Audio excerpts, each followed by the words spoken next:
Boa noite a todos. Com muita alegria que esta casa realiza hoje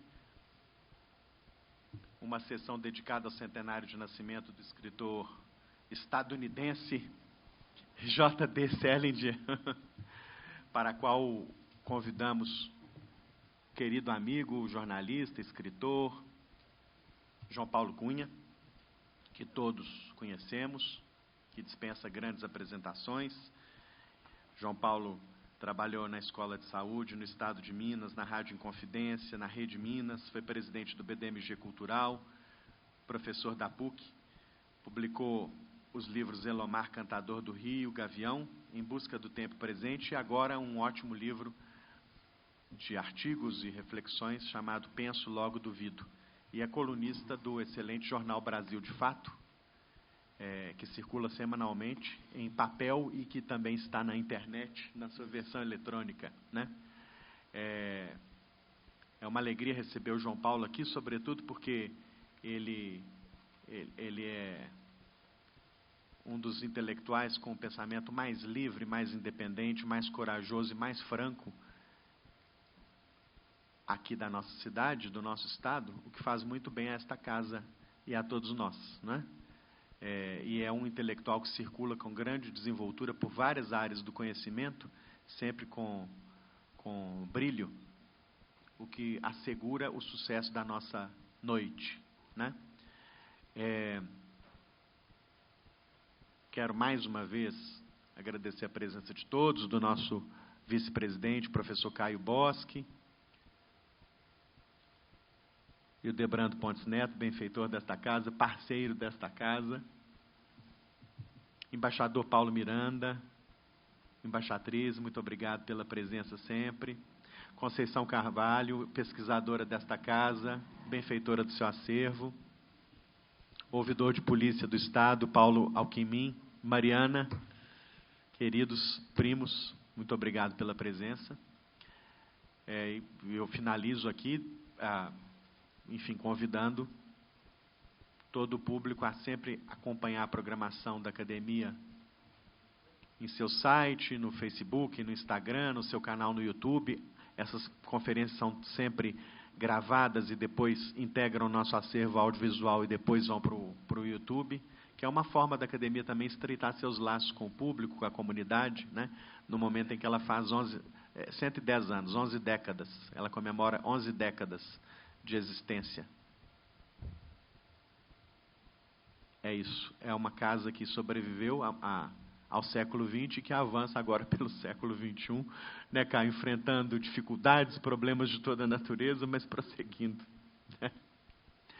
E, enfim, ainda faremos na semana que vem mais eventos. No dia 4 há uma palestra sobre Paulo Leminski, a cargo da professora Luciana Pimenta, 70 anos de Leminski.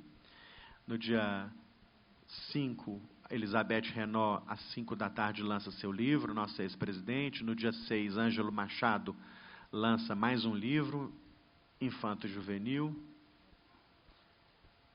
Esse livro do Ângelo Machado é sobre Cristóvão, um piolho que anda por uma cabeça e que a cabeça, para ver se a cabeça é plana ou não. Enfim, é um novo livro do Ângelo Machado. Dia 10 de dezembro, posse do acadêmico Vandermelo Miranda, e dia 12 de dezembro, Olavo Romano lança mais 2 livros aqui, e aí a gente para descansar um pouquinho. Então, eu queria agora receber o João Paulo, querido amigo, com aplausos de boas-vindas.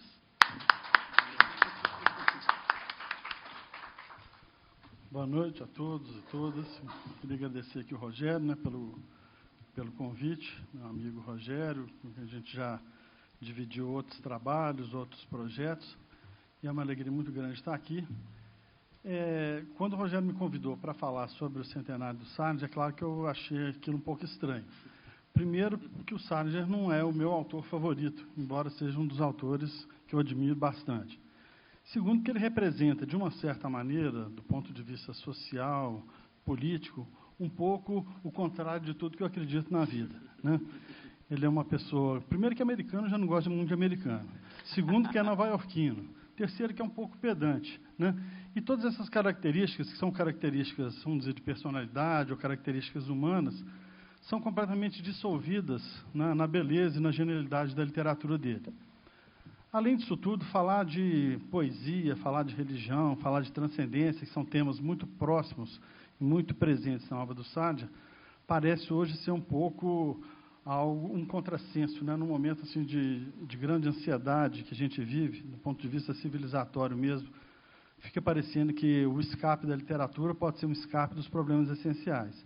E talvez a grande lição do Saadia seja exatamente o contrário, essa possibilidade de fazer de uma perspectiva de uma consciência muito plena, de uma capacidade de observação muito grande da realidade social, ainda que não aponte as melhores soluções, pelo menos um caminho para a crítica, um caminho para uma compreensão mais racional, uma compreensão mais fundada do mundo e das suas necessidades de transformação.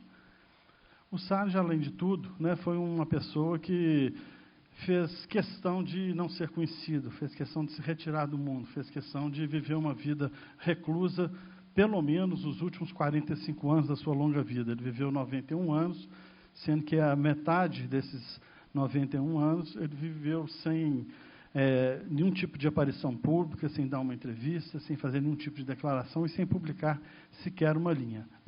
Grande parte da obra dele se espalha nesses primeiros 45 anos em publicação em revistas literárias, mas o grosso da literatura dele, a parte mais importante, a parte que vai ser publicada e que canonicamente define a obra dele, são apenas 4 livros, foram publicados entre 48 e 57. Então, em apenas 10 anos, a gente pode resumir, pelo menos, o que é conhecido da arte de Jerome David Salinger. Para a gente falar um pouco da obra dele, é difícil separar da vida. Ele é um escritor que escreveu sobre a vida. A grande preocupação de Salinger era exatamente dar uma dimensão que não fosse apenas artística, que não fosse apenas literária, mas uma dimensão que beira um pouco a religiosidade e a transcendência, trazendo o campo do indivíduo, o campo do ego, o campo da sua representação na vida cotidiana, algo que, de alguma maneira, informasse a universalidade do ser do homem no mundo. O que Salinger queria é compreender o homem e compreender a partir dele mesmo. A gente vai ver que várias experiências que ele vai passar durante a vida dele vão influenciar a sua literatura, e a literatura, de uma certa maneira, também influencia a sua vida. Até que a gente vai chegar num momento onde as coisas ficam até um pouco indistintas. A gente não sabe muito bem quem é o Salinger, quem é o Holden Caulfield, o personagem do Apanhador do Campo de Centeio, ou quem é o Bud Glass, ou mesmo Seymour Glass. São pessoas que são personagens, mas que em alguns momentos assumem a voz narrativa e, às vezes, disputam, inclusive, a autoria de alguns livros. Em alguns trechos da obra do Salinger, o Bud Glass diz que ele que é autor do Apanhador no Campo de Centeio e do Conto Ted e do Dia Perfeito para o Peixe-Banana. Quer dizer, obras do próprio autor que criou o Bud diz que aquelas obras foram escritas por ele. Essa ideia de um narrador não confiável, que é um pouco um tema muito presente na literatura contemporânea, Salinger já apontava isso há muitos anos atrás. E é curioso que um autor que tenha conseguido um grau de amor do público tão grande, ao ponto de muitas pessoas que você conversava falar, esse foi o livro que marcou minha vida, esse foi o livro que marcou minha adolescência, esse foi o livro que me deu um pouco a dimensão de que a literatura pode expressar um pouco o que é a existência. Essa pessoa que tinha tudo para ser amada, a gente vai ver que o amor não é algo que atravessa a sua vida, nem em relação às outras pessoas, nem em relação a si próprio. Ele vai terçar uma batalha interna muito grande durante toda a sua existência, onde a literatura tem um papel muito grande. Num certo sentido, a gente pode dizer que a literatura salva o homem no momento de crise profunda que ele tem no pós-guerra, e depois ele se aprofunda na religião, e a gente pode até fazer uma analogia, que da mesma forma que a literatura salvou o homem e transformou no artista, a literatura vai matar o artista, e a obra de Salinger, de uma certa maneira, se dissolve nos últimos anos. Para a gente entender, então, um pouco a literatura dele, eu vou falar um pouco de alguns contos, do romance, O Apanhador no Campo de Centeio, de algumas novelas. Talvez fosse bom a gente acompanhar alguns momentos marcantes da existência. Eu fiz uma pequena cronologia, só para nos orientar. Bom, Salinger nasce em 1º de janeiro de 1919, por isso o centenário é comemorado esse ano, em Nova York. A data já é uma data que parece até uma mentira. A pessoa que quer marcar, de fato, o ano que nasce, ele nasce logo no primeiro dia do ano. Essas mistificações são presentes em vários dos seus personagens, pode dizer que, nesse sentido, se não é verdadeiro, pelo menos a vida imita a arte. Em 1930, ele ainda é um menino, ele é eleito o ator mais popular num acampamento que ele passa no verão. Isso pode parecer uma informação pouco importante, mas, na verdade, isso tem um significado muito grande, porque nós vamos ver em vários momentos da obra do Salinger, ele falando mal do cinema, falando mal do teatro, falando mal das artes representativas, das artes cênicas, como sendo uma forma de banalizar a verdadeira arte, né? E ele, por outro lado, era considerado um grande ator, né? Ele participou de várias montagens de teatro na universidade, no colégio, né? No segundo grau, e na universidade nos Estados Unidos, e sempre se destacou como grande ator. Ele era um tipo muito interessante, tinha uma voz muito bonita, ele era um cara bonitão, ele era um cara que tinha uma figura assim, muito expressiva, e trabalhou como ator. Inclusive, ele chegou ao ponto de dizer que, se algum dia fosse filmado o Apanhador no Campo de Centeio, o único ator capaz de representar o Holden Caulfield era ele mesmo, né? Ele se tinha altíssima conta, né? E é interessante a gente ver que, nesse momento, o Salinger, né, ele já representa um pouco a classe social de onde ele vem. Eu falei que não gosto de americano e que não gosto de nova-iorquino, gosto menos ainda de rico. E o Salinger era muito rico. O Salinger era uma pessoa de uma família de classe média alta. O pai dele era judeu, Solomon Salinger, a mãe era uma católica irlandesa, escocesa, que chamava Mary. Quando casou com o pai, mudou o nome para Miriam, para ser aceita na família, né, judia do pai. Acontece que o pai não professava nem a religião, muito menos os valores judaicos. Apesar do Salinger ter feito seu bar mitzvah, ele só ficou sabendo que a mãe tinha mudado de nome para Miriam depois que isso aconteceu. Então, na verdade, era um lar que era liberal, não tinha a marca muito forte do judaísmo, a ponto, né, do pai dele ter enriquecido vendendo presunto, o que não é propriamente uma atividade, né, de um judeu ortodoxo. Né, era um comerciante, vendia queijos, importava embutidos, e, inclusive, chegou a levar o filho para a Europa para fazer um estágio, né, na Áustria e na Polônia, para aprender um pouco como negociar, né, aquele tipo de produto. E o Salinger foi criado nesse lar, que era um lar de alta classe média, né, na Park Avenue, em Nova York. Frequentou os melhores colégios, né, era um rapaz muito inteligente, mas não era muito dedicado aos estudos, né. As notas dele no colégio vão ser notas muito boas nas matérias que eram ligadas à língua, alemão, francês, literatura americana, e apenas suficiente nas áreas, né, de ciências da natureza e na matemática. Não foi um bom aluno e, além de tudo, foi expulso de colégio várias vezes, né? Ele foi expulso de colégios que eram colégios, ele não estudou em escola pública, eram colégios particulares, de pessoas ricas, e o pai dele, percebendo a necessidade de retificar um pouco, né, aquele menino rebelde, matricula ele, então, na Academia Militar de Valley Forge, na Pensilvânia, em 1934, onde ele vai se diplomar em 1936.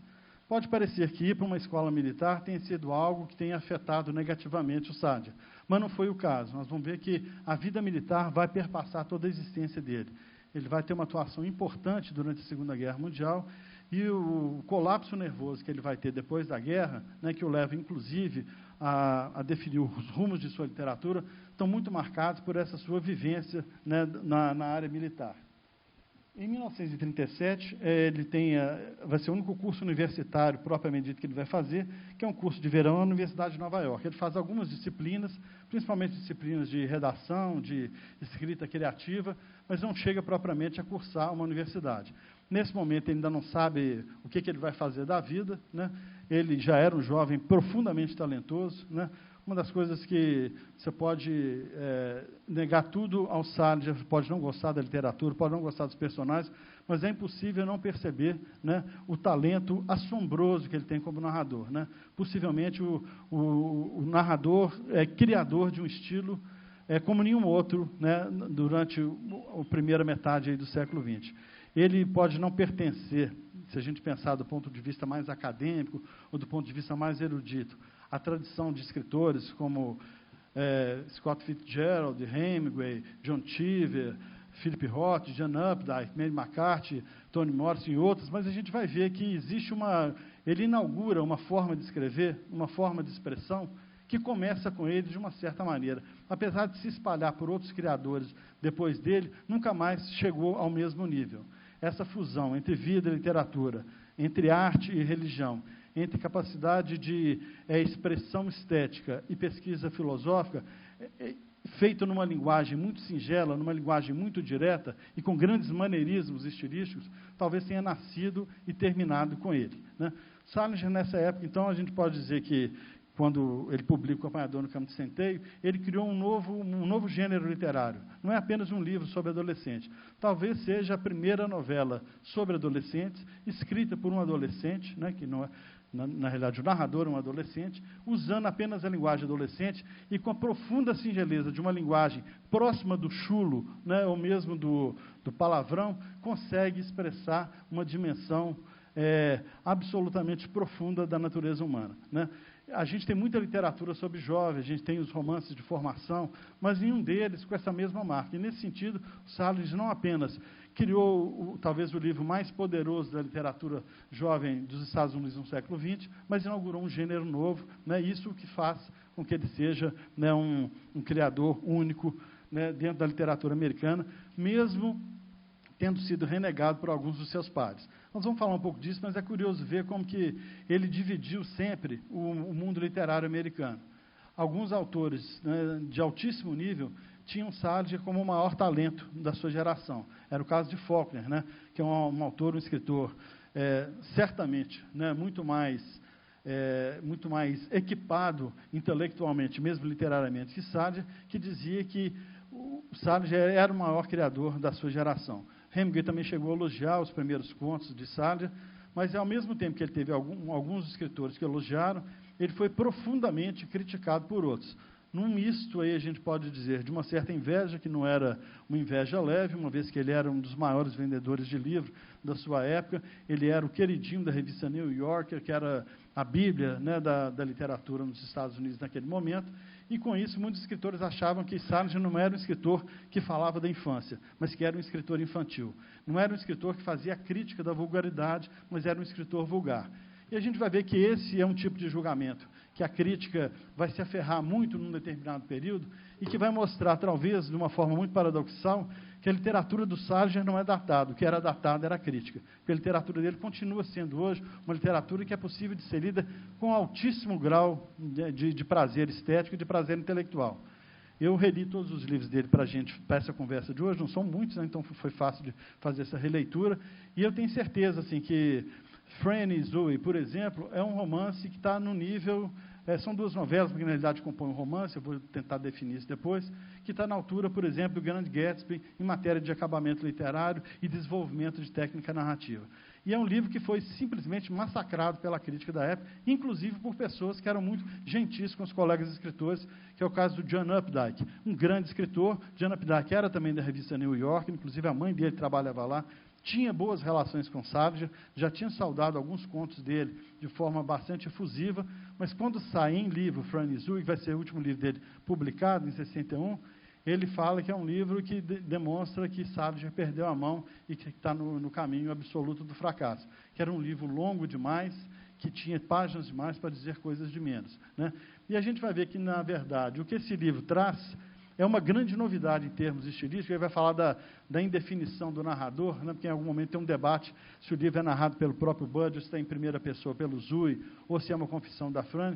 Ele vai dizer isso que parece ser uma indistinção, parece ser uma confusão, uma incapacidade de definir o foco narrativo, é o que a gente vai ver algumas décadas depois, por exemplo, com o Nathan Zuckerman, do Philip Roth, que faz exatamente esse mesmo grau de distinção.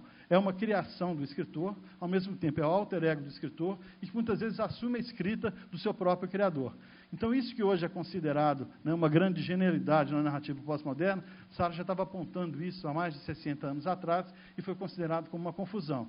E, nesse sentido, talvez, é que eu diga que a crítica é que era datada e não uma obra dele. A crítica não foi capaz de perceber algo que depois vai emergir como sendo praticamente uma forma narrativa bastante valorizada no campo da literatura contemporânea.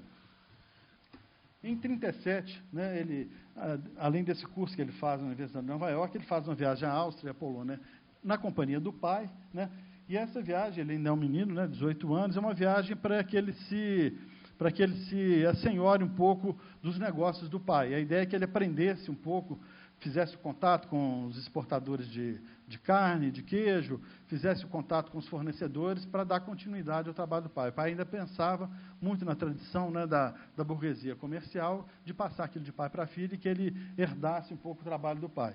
E foi importante também para que ele aprofundasse os seus conhecimentos na área de alemão, principalmente. Sarney falava muito bem alemão, e isso vai ser imprescindível, a gente vai ver no momento da guerra, quando ele faz parte das forças do exército americano, no papel da contra-espionagem. Ele vai ter uma atuação muito importante, né, no pós-guerra, principalmente no projeto de desnazificação da Alemanha. Para isso, ele precisava entrar em contato com a população, entrar em contato com alguns ex-militares, para tentar descobrir o que estava acontecendo, se ainda tinha algum tipo de resistência armada, onde que era possível atuar para que a perspectiva da vitória dos aliados, né, tivesse um impacto cultural também na vida da sociedade alemã. Então, esse momento, essa viagem também serviu para que ele aprofundasse os seus conhecimentos de alemão. E é muito engraçado que tem um conto dele, né, que nós vamos falar dele aqui, o Dia Ideal para os Peixes Banana, onde ele critica a mulher dele, né, porque ele deu para ela um livro do poeta Rilke, e ela não leu o livro. Ela falou, mas como é que eu vou ler um livro de alemão? Ele falou, você se vira, aprende alemão e tudo. Então, era para ele uma coisa tão natural que você deveria aprender as coisas para poder ter contato com algo que valesse a pena, que talvez isso estivesse presente um pouco na sua formação, né, literária. Em 1939, aí com 20 anos, ele faz um curso com Whit Burnett. Whit Burnett era um editor da revista Story. Era uma revista que publicava contos como a Cosmopolitan, Esquire, Saturday Evening e outras várias revistas americanas que têm essa característica de publicar também literatura de ficção. E a Story é uma revista que publicava muitos autores inéditos, né? Ele apostava muito nos autores. Ele era um editor, não vou dizer que ele era um editor complacente, mas seguramente ele era um editor muito generoso. E lançou vários escritores. Truman Capote publicou pela primeira vez na Story, Tom Wolfe publicou pela primeira vez na Story, e também o Sardia. Ele gostava muito do Sardia, né, teve uma aproximação com ele. Ele fez esse curso lá na Universidade de Colômbia, e no ano seguinte ele publica, então, o primeiro conto, né, o The Young Folks, é o primeiro conto que Sardia tem publicado, então, e o conto tem uma certa repercussão, ele ganha $20 por aquele conto, e começa a perceber que talvez pudesse ser uma maneira, né, de levar a vida e de ganhar a vida. Ele imaginava que aqueles $20 depois se tornariam em milhões de dólares quando ele publica O Apanhador no Campo de Centeio. Mas já dá para ele uma pista, né, e a gente já vê nessas histórias, nós vamos ver que vários contos que ele vai publicar, ele não escreveu muito, não. Apesar de ter publicado só 4 livros e publicado dezenas de contos em revista, essas dezenas não passam de 4. Então, Sartre escreveu pouco mais de 40 contos, além dos livros que foram publicados. E nunca mais permitiu, fora os contos que foram reunidos no livro que chama 9 Histórias, os 9 contos que ele selecionou como contos que deveriam ficar como obras publicadas, os outros nunca mais ele autorizou que fossem republicados, né? E quando as pessoas faziam isso de maneira pirata, ele sempre entrava com processo para tentar inviabilizar a circulação. Ele achava que só deveria ficar aquilo que, de fato, ele julgava que estava próximo da perfeição. Em 41, ele vai publicar várias histórias, aí ele amplia um pouco o seu espectro, né, de atuação nas revistas literárias, vai publicar na Collins e na Esquire, e ele vai vender o primeiro conto, em 41, onde o Holden Caulfield, que é o personagem central do Apanhador no Campo de Centeio, aparece. O conto chama uma rebelião, uma suave rebelião em torno da Avenida Madison, né? E, na verdade, é um capítulo, depois vai se tornar um capítulo do Apanhador no Campo de Centeio. Quem gosta do livro e quiser ler, é o capítulo 17. Né? O capítulo 17 do Apanhador no Campo de Centeio foi esse conto que ele vendeu para New Yorker. E aí ele ficou absolutamente feliz.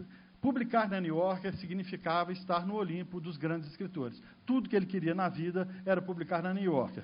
Para a gente entender, a New Yorker seria um pouco a Piauí de Nova York, né? Uma revista que tem a mesma característica. Reportagens investigativas, matérias de peso, só que ela tinha um espaço muito maior para a literatura de ficção. Mas era uma revista de grande prestígio. E era uma revista onde os editores acreditavam que os contos que saíam na New Yorker não era apenas representação daquilo que o escritor estava dizendo. Então, um conto da New Yorker não era um conto do Sardia, era um conto da New Yorker. Então, existia uma certa filtragem muito exigente entre os editores para que uma história, de fato, chegasse até New Yorker. Então, significaria que você faz parte, né, daquela pleiade de pessoas iluminadas capazes de publicar nessa revista. E esse era o sonho do Sargent, publicar na New Yorker, não só porque era mais importante, como que era lido pelas pessoas que faziam parte da sua classe social também. E Sargent queria ser lido pelos iguais, né? Essa publicação, no entanto, acaba não acontecendo. Ele vende o conto em 41, espalha para os amigos, que vai sair na New Yorker, né? Ele era uma pessoa que frequentava os bares, os cafés, onde os artistas frequentavam, e ele começa a dizer para todos, vai sair meu conto na New York, vai sair um personagem que eu criei, um adolescente rebelde e tal. Só que, naquele momento, os Estados Unidos está para entrar na guerra, e não pegava bem publicar a história de um jovenzinho alienado, né, que briga com a escola e sai por Nova York dando piti, né? Isso não pegava bem numa sociedade que precisava, naquele momento, ser uma sociedade viril, uma sociedade forte e capaz de reagir.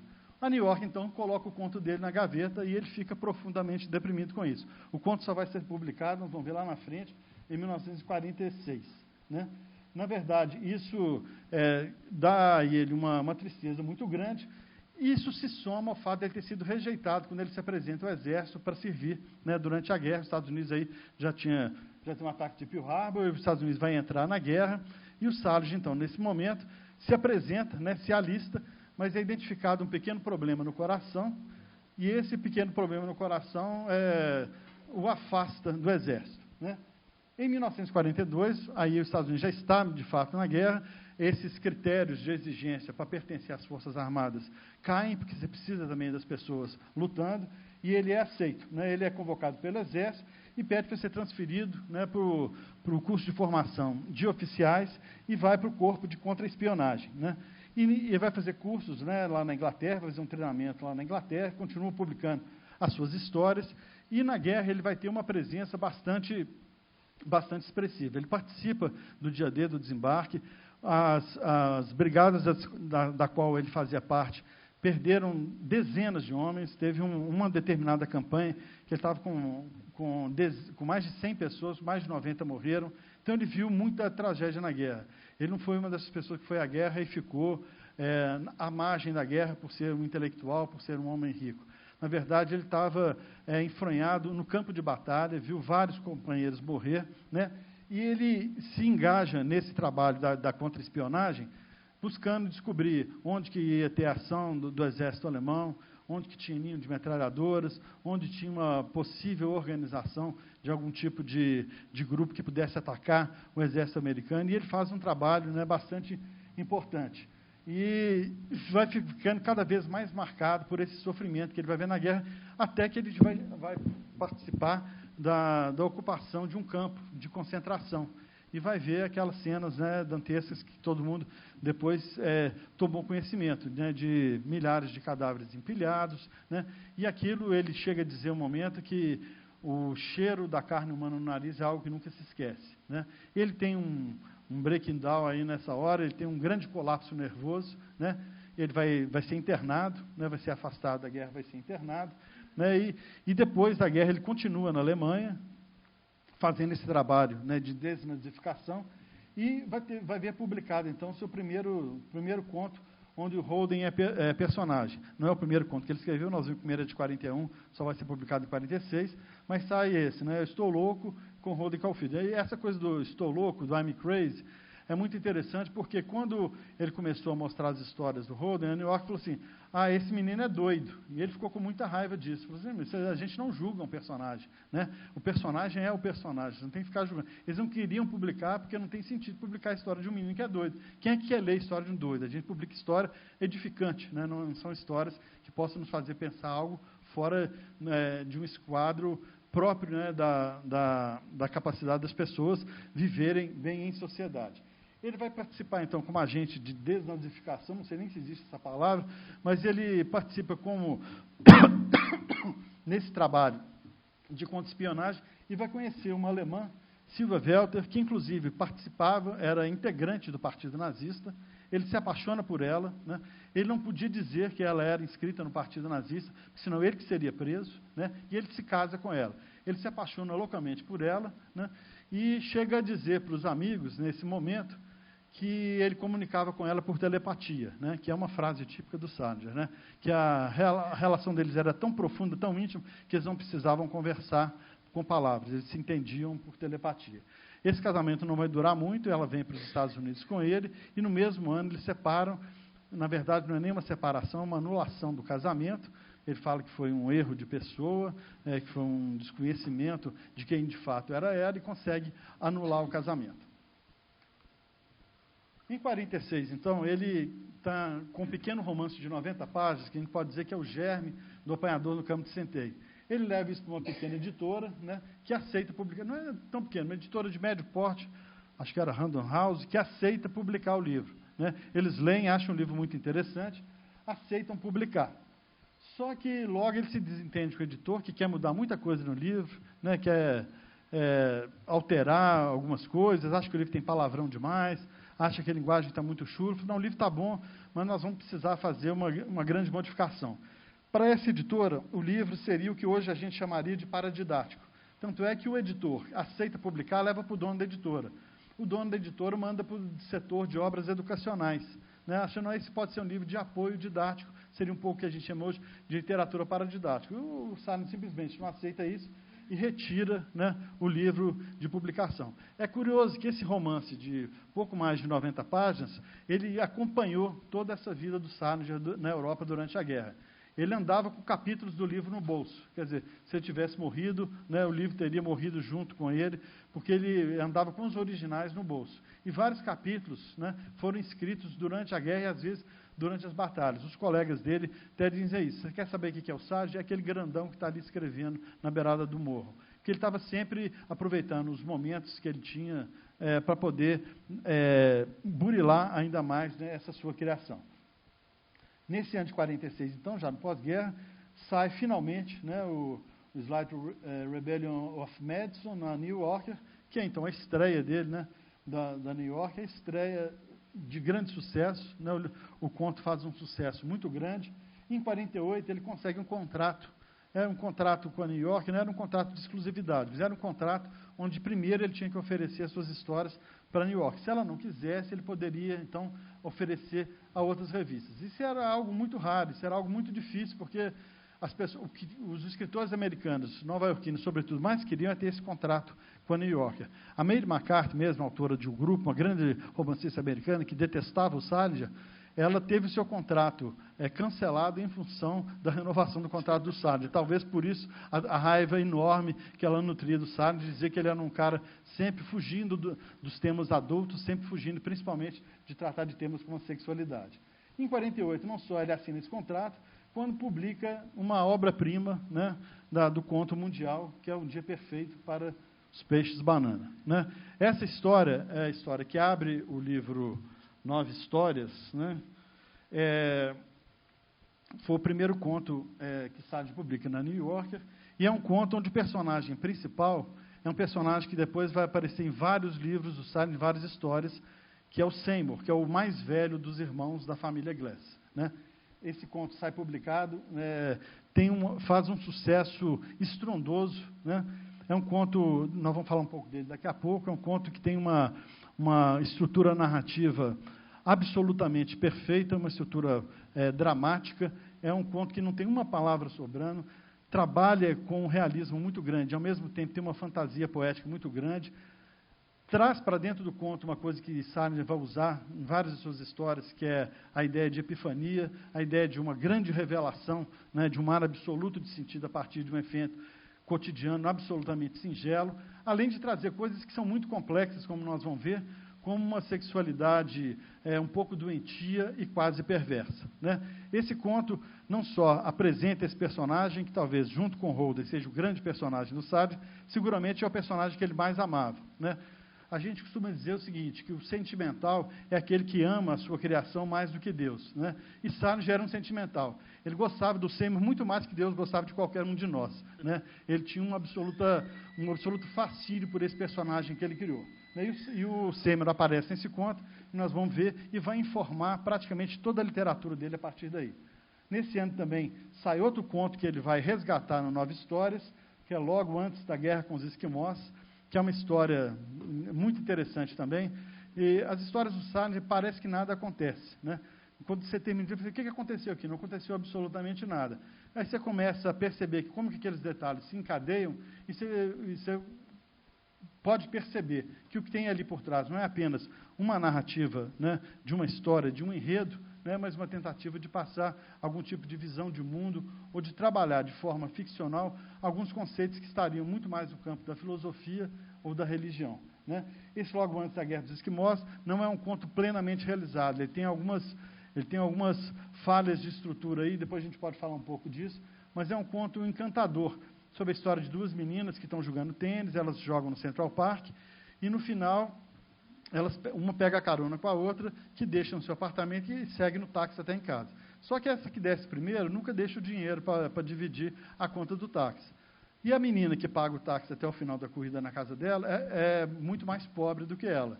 Então, um dia resolve, não, você vai me pagar hoje, eu vou descer na sua casa e você vai pagar. E ela sobe na casa dessa menina, conhece o irmão dessa menina, que é um sujeito muito complicado, que não participou da guerra também porque tinha um problema do coração, que está em casa com um amigo que não participou da guerra por um problema que ele não fala qual é, mas que fica muito claro que era homossexualidade.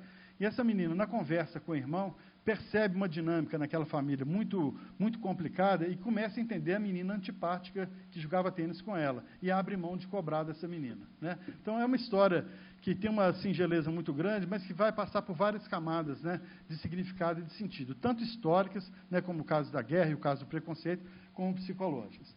Em 49, publiquei mais 2 contos importantes no New Yorker, que vão estar também presentes. Eu só coloquei aí os contos que vão estar, então, presentes no livro que ele reúne suas histórias favoritas, que é o 9 Histórias, que é o Gargalhada e o Lá no Bote. No Lá no Bote, aparece um outro membro da família Glass, né, então já começa a salpicar a família Glass. É a segunda, é a mais velha das filhas, ela chama Bubu Tannenbaum. Ela é uma mulher diferente dos outros Glass. Os Glass são meninos inteligentes, geniais, muito cultos, e a Bobo é uma dona de casa. Apesar de ter uma inteligência superior, ela é uma pessoa que trabalha, que cria os seus filhos e que tem uma vida mais simples, né? E nessa história, o filho dela, eles estão passando o fim de semana numa casa de campo, e o filho dela veio empregado a falar com a outra e chamar o pai dela de judeu bobalhão. Ele não sabe que é judeu e muito menos bobalhão. Ele fica com muita raiva daquilo, vai até o pier onde tem um bote e começa a chorar. Fica com muita raiva, joga fora um relógio que o pai dele tinha dado, né, dentro do rio, joga um molho de chaves que ele tinha, que era a coisa que ele mais gostava, e a mãe, então, desce e resgata ele de novo para a vida, né, sem fazer nenhum tipo de análise do antissemitismo, sem explicar para ele o que aquilo significa. Ela tenta mostrar que a vida é muito mais do que aquela conversa que ele tinha percebido, né, e ele sobe, então, para esperar o pai, e os dois sobem apostando corrida, né, e ela deixa o menino ganhar. É um conto, esse sim, um conto maravilhoso. Em 1950, talvez ele publique a sua história mais conhecida, o seu conto mais conhecido, Para Esmer, com Amor e Sordidez, né? Nós vamos falar também um pouco mais desse conto, que é um conto que se passa na guerra. Esse conto é a história de um sargento que encontra uma menina na Inglaterra, né? Ele encontra com essa menina, que é uma menina inglesa, diz ela que ela faz parte da nobreza, e pede que ele escreva para ela uma história com amor e sordidez, né?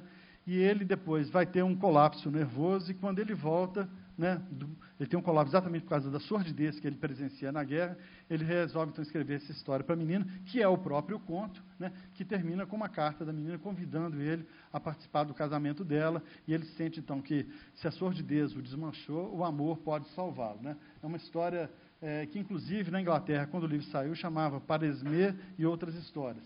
É o conto mais conhecido e o conto mais bonito, né, que Salinger escreveu. E também publica, nesse mesmo ano, em 1950, Tio Wiggly in Connecticut. Esse conto tem uma significação maior, porque vai ser a única obra do Salinger que vai ser adaptada para o cinema. Como eu falei com vocês, ele detestava cinema. Ele achava que o cinema era a prostituição da arte. Ele achava que o cinema, principalmente o cinema de Hollywood, nivelava por baixo qualquer tipo de experiência humana. O cinema só servia para avacalhar, né? Tanto é que quem leu O Apanhador deve lembrar que o irmão dele, o DB, né, que é um contista, né, segundo ele, se prostitui porque vai ser roteirista em Hollywood, né? DB ou DB, não sei, né, porque a gente não sabe o nome dele, só aparecem as iniciais no livro, né? Então, ele já mostra essa sua antipatia com o cinema. E tem uma passagem na vida do Salinger muito interessante, que no Apanhador tem um momento onde ele fala mal do Laurence Olivier, né? ele fala que assistiu Hamlet e que o ator não percebeu nada do personagem, né? E o Laurence Olivier é o mais importante ator shakespeariano né, de todos os tempos, né? Pelo menos os tempos contemporâneos, né? E ele depois vai conhecer o Laurence Olivier quando ele vai lançar um livro na Inglaterra. E eles armam um jantar entre o Salinger e o Laurence Olivier. E ele vai completamente constrangido para esse jantar. É claro que ele não fala nada, né? Não pergunta se ele leu, se não leu e tudo. E o Laurence, muito elegante, né, elogia a literatura dele e, no finalzinho, dá a entender. Não gostei muito do seu livro, principalmente das suas reflexões sobre as artes cênicas e tal. Então, ele já volta para casa com aquela lição dada pelo Laurence Olivier. Esse conto, então, chegou ao cinema.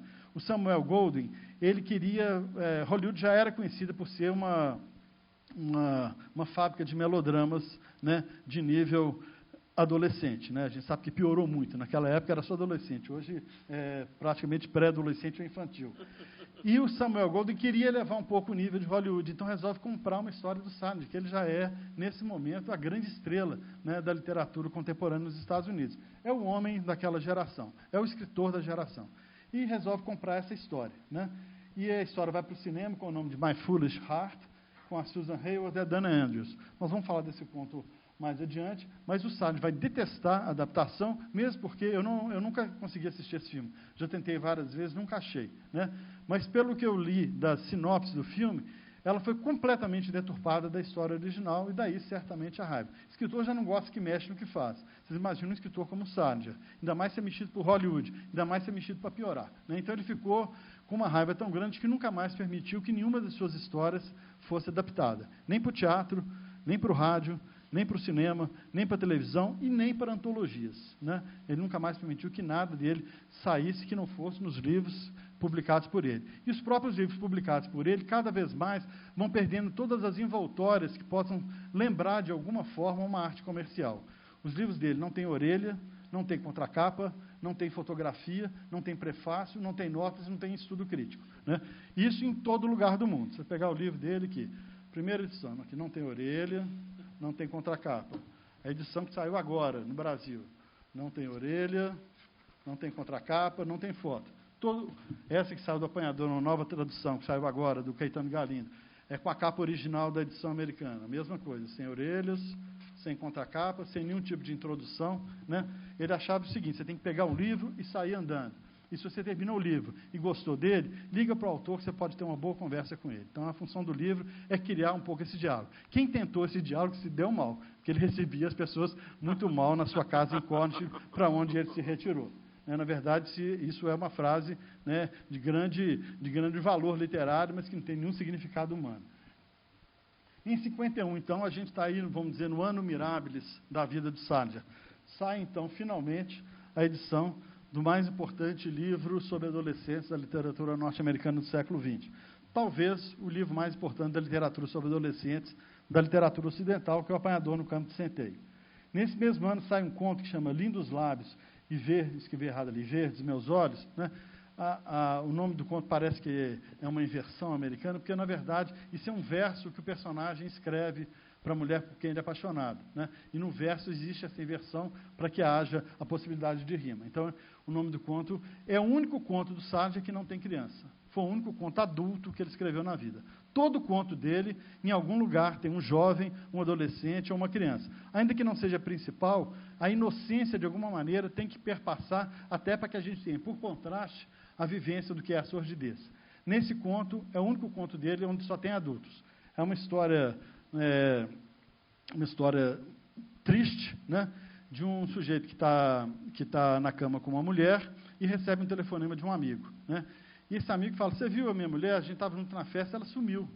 Eu acho que ela saiu com fulano de tal e tal, ela vive saindo, ela só pensa em sexo, ela me dá trabalho demais. Não, que isso? Não, ela vai chegar aqui bêbada de madrugada, essa mulher, vou te contar, ela é um atraso de vida, e hoje eu estou passando um dia muito difícil, porque eu perdi uma causa no escritório, e eles são sócios, a gente depreende que são sócios no escritório de advocacia. E começa a questionar, e ele na cama, fumando. Vocês vão ver que todo livro do Salinger está sempre fumando, está sempre batendo a cinza, está sempre ajeitando o cinzeiro, está sempre fumando um charuto. não é um objeto inanimado, é um objeto animável. Sempre que o cigarro entra, ele quer dizer alguma coisa, como os charutos de Freud. E nesse momento que ele está na cama com o seu cigarro, com essa mulher, a mulher tenta falar com ele, fala, não, peraí, estou conversando. E o cara conversa e se confessa. E a gente vê que esse cara se sensibiliza com a conversa do amigo, né? De uma certa maneira, a gente pode dizer que esse homem mais velho, que está na cama com a mulher, é um pouco o Holden Caulfield, porque é um cara que é sensível, mas que acabou se entregando para o mundo convencional, né? Mas nesse momento ele tem um pouco a lembrança que ele é um cara bacana, que ele é um cara legal e sofre com o amigo, né? Só que ao final ele desliga o telefone, fala com a mulher, ele me ligou, está sofrendo muito e tal, aí o amigo liga de novo para ele e fala, ó, preocupa não, minha mulher já chegou em casa, está tudo bem, eu só queria que você me ajudasse amanhã com o nosso chefe lá, porque senão eu vou perder emprego. E fica claro, então, que o amigo está na cama com a mulher dele, né? E aí a dor do amigo é ainda maior. Ele tem que se humilhar de fingir que a mulher chegou, porque preservar o emprego para ele é muito importante, e o amigo tem que comungar dessa mentira, mesmo sabendo, primeiro, que estava com a mulher dele, e segundo, que o amigo sabe que a mulher está com ele. Né? Então, é um conto muito forte, né? E é o único conto adulto que Salles escreveu na vida dele, né? Talvez fosse um caminho que poderia ter trilhado, né? E publicado outras histórias muito interessantes que nós não chegamos a conhecer. Bom, aí em 53, o livro, né, todo mundo sabe, é um sucesso absurdo, Apanhador no Campo de Centeio. Fica durante mais de um ano na lista dos mais vendidos, não chegou a ocupar a primeira posição, mas ocupou os primeiros lugares durante muito tempo, né?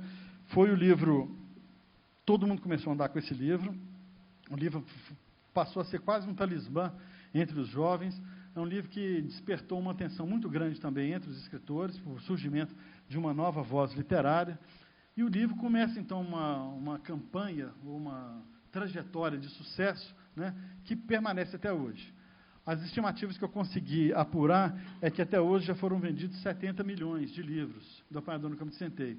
E se vende hoje entre 250 mil e 500 mil cópias a cada ano, né?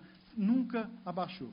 Teve uma pequena queda nos anos 70, onde ele era considerado um pouco ultrapassado, momento onde a gente tem um avanço muito grande das lutas libertárias, e ele é considerado uma pessoa ainda representante, né, do ancião regime aí dos comportamentos sexuais. Então, nesse momento, o livro teve uma pequena queda, mas depois logo se recupera, né, e se torna esse livro que tem essa perenidade de ter vendido, né, 70 milhões de exemplares e vender em torno de 500 mil exemplares por ano, segundo a estimativa que eu consegui apurar. O sucesso não faz bem para o Sádio, né? Ele fica doido para que aquele sucesso acabe. O sucesso só dá trabalho para ele, as pessoas querem, todo mundo quer entrevistar o Sádio, todo mundo quer conversar com ele, todo mundo quer fotografar o Sádio, todo mundo quer estar perto dele, todo mundo quer tirar uma casquinha do Sádio, né? É a sensação de que você está vivendo perto de alguém que está mudando o seu tempo, né? Ele deu um pouco essa sensação para as pessoas, principalmente no meio literário. Ele percebe que não teria mais espaço para continuar o seu trabalho, né? A gente tem que lembrar que ele passou por um colapso, né, nervoso, ainda não se recuperou, aliás, não vai se recuperar até o final da vida. Ele resolve, então, mudar para o interior, ir para a roça, como a gente fala. E vai para a cidade de Cornish, em New Hampshire. É uma cidadezinha pequena, né, como toda cidade americana pequena, uma cidade que tem uma certa autossuficiência. Tem o seu comércio, tem o correio, tem as escolas, tem toda a infraestrutura das pequenas cidades. Ele mora numa casa um pouco afastada, que ele vai cercar, ele constrói um bunker, um verdadeiro bunker, onde ele vai trabalhar, onde ele continua escrevendo seus livros, né? Vai publicar, então, em 53, quando ele muda para lá, o último conto dele, que sai publicado em livro, que é Ted, que é a história também de um menino genial que se suicida, né? O 9 Histórias começa com uma história de suicídio e termina com uma história de suicídio, né? Começa com Seymour suicidando e termina com Ted caindo numa piscina vazia. A gente não sabe se ele se suicidou ou se foi empurrado pela irmã, né? Mas são 2 suicídios ou 2 mortes violentas, premeditadas, abrindo e fechando um livro que a gente vê que é um livro bastante amargo nesse sentido. E ainda tem no meio uma história de traição constrangida, né? Bom, ele vai, então, lançar o livro 9 Histórias, né? Vai ser o primeiro livro de contos dele, né? Onde ele coloca, então, as histórias que eles acham que merecem a perenidade. Os 9 contos que ele acha que precisavam passar para a posteridade. São esses contos que eu falei aí, né, durante essa pequena cronologia. Ele vai se casar, então, em 55 com Claire Douglas, o segundo casamento dele, né? Ele casa no começo do ano, né? E a filha dele nasce no final do ano, né? É curioso a gente falar dos casamentos. Ele casou 4 vezes, né? Depois do casamento com a alemã, ele casou com a Claire, depois teve mais 2 mulheres. Mas ele sempre teve uma relação muito complicada com as mulheres em função de um amor de juventude que ele teve, que ficou mal resolvido. Na época que ele foi para a guerra, ele se apaixonou pela Una O'Neill, filha do Eugene O'Neill, que já era o maior dramaturgo americano, e era uma moça maravilhosa. Se quiser, depois tem as fotos aqui no livro. Era uma moça muito bonita, muito inteligente, né, muito culta. Ela começa a namorar com ele, eles se apaixonam, e ele, inclusive, na guerra, ele mostra o retrato dela para os colegas, né, de companhia, falando, essa aqui é minha namorada e tudo, aquele orgulho de mostrar a namorada bonita, né? E a Una passa a não responder às cartas que ele manda para ela, né? Aí, em um determinado momento, ele recebe, então, uma carta de que ela teria se mudado, né, para Los Angeles, teria feito um teste em Hollywood, e nesse teste ela teria conhecido, né, o Charlie Chaplin, por quem ela se apaixona, que era 50 anos mais velho que ela, 53, se não me engano, era muitos anos mais velho que ela, ou 43, várias décadas mais velho que ela. Ela se apaixona, casa com ele, eles têm 8 filhos, de fato ela fica com ele até o fim da vida dele, de fato foi um casamento muito, muito bem sucedido. E isso praticamente destrói o Sargent, e a partir daí ele vai se relacionar sempre, ele vai ter uma atração enorme por jovenzinhas virgens, geralmente com menos de 18 anos, de quem ele se aproxima, se apaixona e fica sempre naquela ambiguidade, se ele vai seduzi-la ou não. Ele acha que seduzi-la pode tirar a inocência, não seduzi-la vai impedir de viver a sexualidade e o amor de forma plena, né? Todas as mulheres dele com quem ele vai se casar são mulheres muito jovens. Mesmo as que ele não casa, como a Joyce Maynard, nós vamos falar dela daqui a pouco, era uma menina também de 18 anos que se muda, chega a morar 1 ano com ele, e no momento onde ele começa a ter um relacionamento mais íntimo, ele logo se desencanta, como se elas tivessem perdido a pureza, e ele as trata muito mal e as coloca para fora de casa. Então, esse foi um comportamento que ele repetiu várias vezes durante a vida. A Claire foi a esposa com quem ele ficou casado, esposa é uma palavra de evangelho, a mulher com quem ele ficou casado mais tempo, né, e com quem ele teve 2 filhos. A primeira foi a Margaret. Essa Margaret, ela é importante na vida do Sargent, não só por ser a filha mais velha, Margaret Anne, mas pelo fato dela ter escrito um livro, né, nos anos 2000, onde ela acaba com o Sargent. Fala que ele foi um péssimo pai, que ele a maltratou a vida inteira, que ele a usava para seus experimentos religiosos, que ele nunca a amou, que ele era um sujeito pervertido, né? Isso deu muita polêmica na época. O outro filho dele, o Matthew, que nasce alguns anos depois, vai desmentir a irmã, dizendo que ele era um pai muito amoroso, e que ela, que sim, que era uma moça muito complicada. Se a gente pensar hoje essas situações que a gente vê com relação a assédio, o caso do Woody Allen com a filha da Mia Farrow, a gente vê que essa questão da relação, da proximidade física nos Estados Unidos é um negócio que sempre traz alguns elementos muito próximos de uma certa desconfiança, de uma certa forma de convivência que leva muitas vezes a deturpação de algumas intenções. Eu não estou querendo nem defender nem acusar o Sargent, mas é muito curioso a gente ver que isso já acontecia aí na década de 50, né? E a gente vai ver que essa perspectiva de um possível assédio é algo que aparece na obra do Sargent em pelo menos 3 situações, nós vamos ver isso daqui a pouco, né? E é curioso que essas 3 situações de assédio que aparecem na obra do Sargent, de maneira muito sutil, não foram percebidas pela crítica, que inclusive acusava ele de ser sexualizado demais. A própria crítica que acusava ele de ser indecente não percebeu essas cenas de assédio que ele narra com muita sutileza, né? O que mostra que talvez eles não estivessem tão atentos como se está atento hoje para situações como essa. Em 57, então, ele vai publicar 2 novelas, são publicadas na New Yorker, todos os livros dele. O Zoe é uma novela grande, é uma novela que tem umas 100 páginas, então foi uma edição inteira da revista. E publica também Seymour, uma apresentação, o Seymour, uma introdução, que é também uma novela bastante longa, tem mais de 90 páginas, também saiu numa edição única da New Yorker, né? O prestígio dele era muito grande, né? E a edição inteira, fora os anúncios, foi só essa história. E vendia na casa dos milhões, né? Isso que é interessante a gente lembrar, porque a economia da literatura nos Estados Unidos é muito diferente da nossa. Lá o livro é lançado em capa dura, vende bastante, mas, na verdade, ele vai vender mais na sua edição de brochura, né, de papel mais barato, e principalmente quando saem em revistas literárias ou quando é adotado no que eles chamam do Clube do Mês da Leitura, como foi o Apanhador no Campo de Centeio, que aí é vendido na casa das centenas de milhares, né? Que são clubes que as pessoas assinavam para receber um livro por mês. Então, entrar nesse clube era a certeza de ser lido por de 100 mil a 500 mil pessoas, né? O apanhador vai entrar nesse clube, né? E essas histórias vão ser publicadas na New Yorker em edições únicas e fazem um sucesso muito grande. Bom, em 60, então, nasce o segundo, né? Ele vai ter 2 filhos só, o filho Matthew. E aí, em 61, sai o livro Fran e Zooey, juntando as 2 novelas. E em 63 sai, então, o último livro dele, reunindo 2 novelas. Carpinteiros Levantem Alto o Pau da Cumieira, que conta a história do dia do casamento do Seymour, né? No dia do casamento do Seymour, o Seymour não aparece. Então, os convidados estão todos lá e ele foge com a noiva porque ele não quer participar da festa. Então, o irmão dele pega algumas pessoas para levar para a festa, onde ia acontecer, que estava na igreja. Só que tem um engarrafamento muito grande em Nova York, eles não conseguem chegar na festa. E eles estão perto de um apartamentinho, que esse irmão do Salles, o Bud, que não fala que é irmão do Salles, o irmão do Seymour, porque todo mundo detesta o Seymour, se ele falasse ele ia apanhar, ele não fala, não, eu tenho um apartamento aqui, vamos subir que vocês tomarem uma água enquanto o trânsito melhora.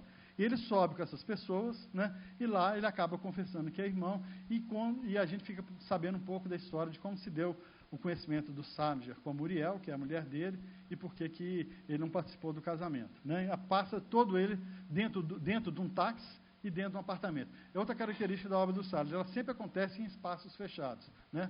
Nesse caso, um espaço do táxi, mas no Zooey tem um espaço ainda menor. Né? Grande parte do conto passa dentro de uma banheira, com o Zooey fechado por uma cortina de plástico, cheio de sustenidos e bemóis amarelos e vermelhos. Né? Todo o diálogo que ele tem com a mãe dele, né, que é uma dessas mães irlandesas típicas, que usa um avental que ele chama, que é um uniforme pré-morte, cheio de chave de fendas, rosquinhas e torneiras no bolso. A mãe senta na privada, ele dentro do chuveiro, e eles têm um grande diálogo, que é a primeira parte do conto. Na segunda, ele vai conversar com a irmã. Então, sempre em situações fechadas. E Seymour, uma introdução, que é o livro mais prolixo do Salinger. É o livro mais difícil dele. É o único livro que não flui como todas as histórias dele. Nesse livro, Bud, que é o alter ego dele, que é o segundo irmão da família Glass, logo depois do Seymour, que é um professor de literatura numa universidade para moças no interior dos Estados Unidos, resolve, então, contar a vida do irmão. Só que é um livro sobre como escrever um livro contando a vida do seu irmão. Então, é um livro cheio de reviravoltas em termos de busca desse foco narrativo. Então, tem horas que ele está contando a história, tem hora que ele está falando como é contar a história, tem hora que a história se impõe e parece uma história narrada em terceira pessoa, tem momentos que entram cartas, diálogos que aconteceram em outros momentos, citações de livros. No meio do conto aparece uma citação de Kierkegaard, que não tem nada a ver com a história, que só no final ele vai recuperar para dizer por que ele citou aquele trecho. Então, é um livro muito, muito prolixo, muito complexo, que foi muito mal visto quando saiu, porque eles falaram, Salinger perdeu a mão. Né? O encantador Salinger, o homem capaz de escrever as histórias mais bonitas do mundo, perdeu a mão e agora só consegue fazer esse monstrengo, né, que ele próprio chamou, que era um livro Frankenstein. Em 1965, então, ele vai publicar um conto também, um conto muito longo, chama Happy Earth 16, 1924, sai também na New York, é o último conto publicado na New York. Quando ele manda esse conto para lá, ninguém da revista quer publicar. Só o dono da revista que fala, que foi quem abriu as portas para ele. Eu vou publicar, eu banco esse conto.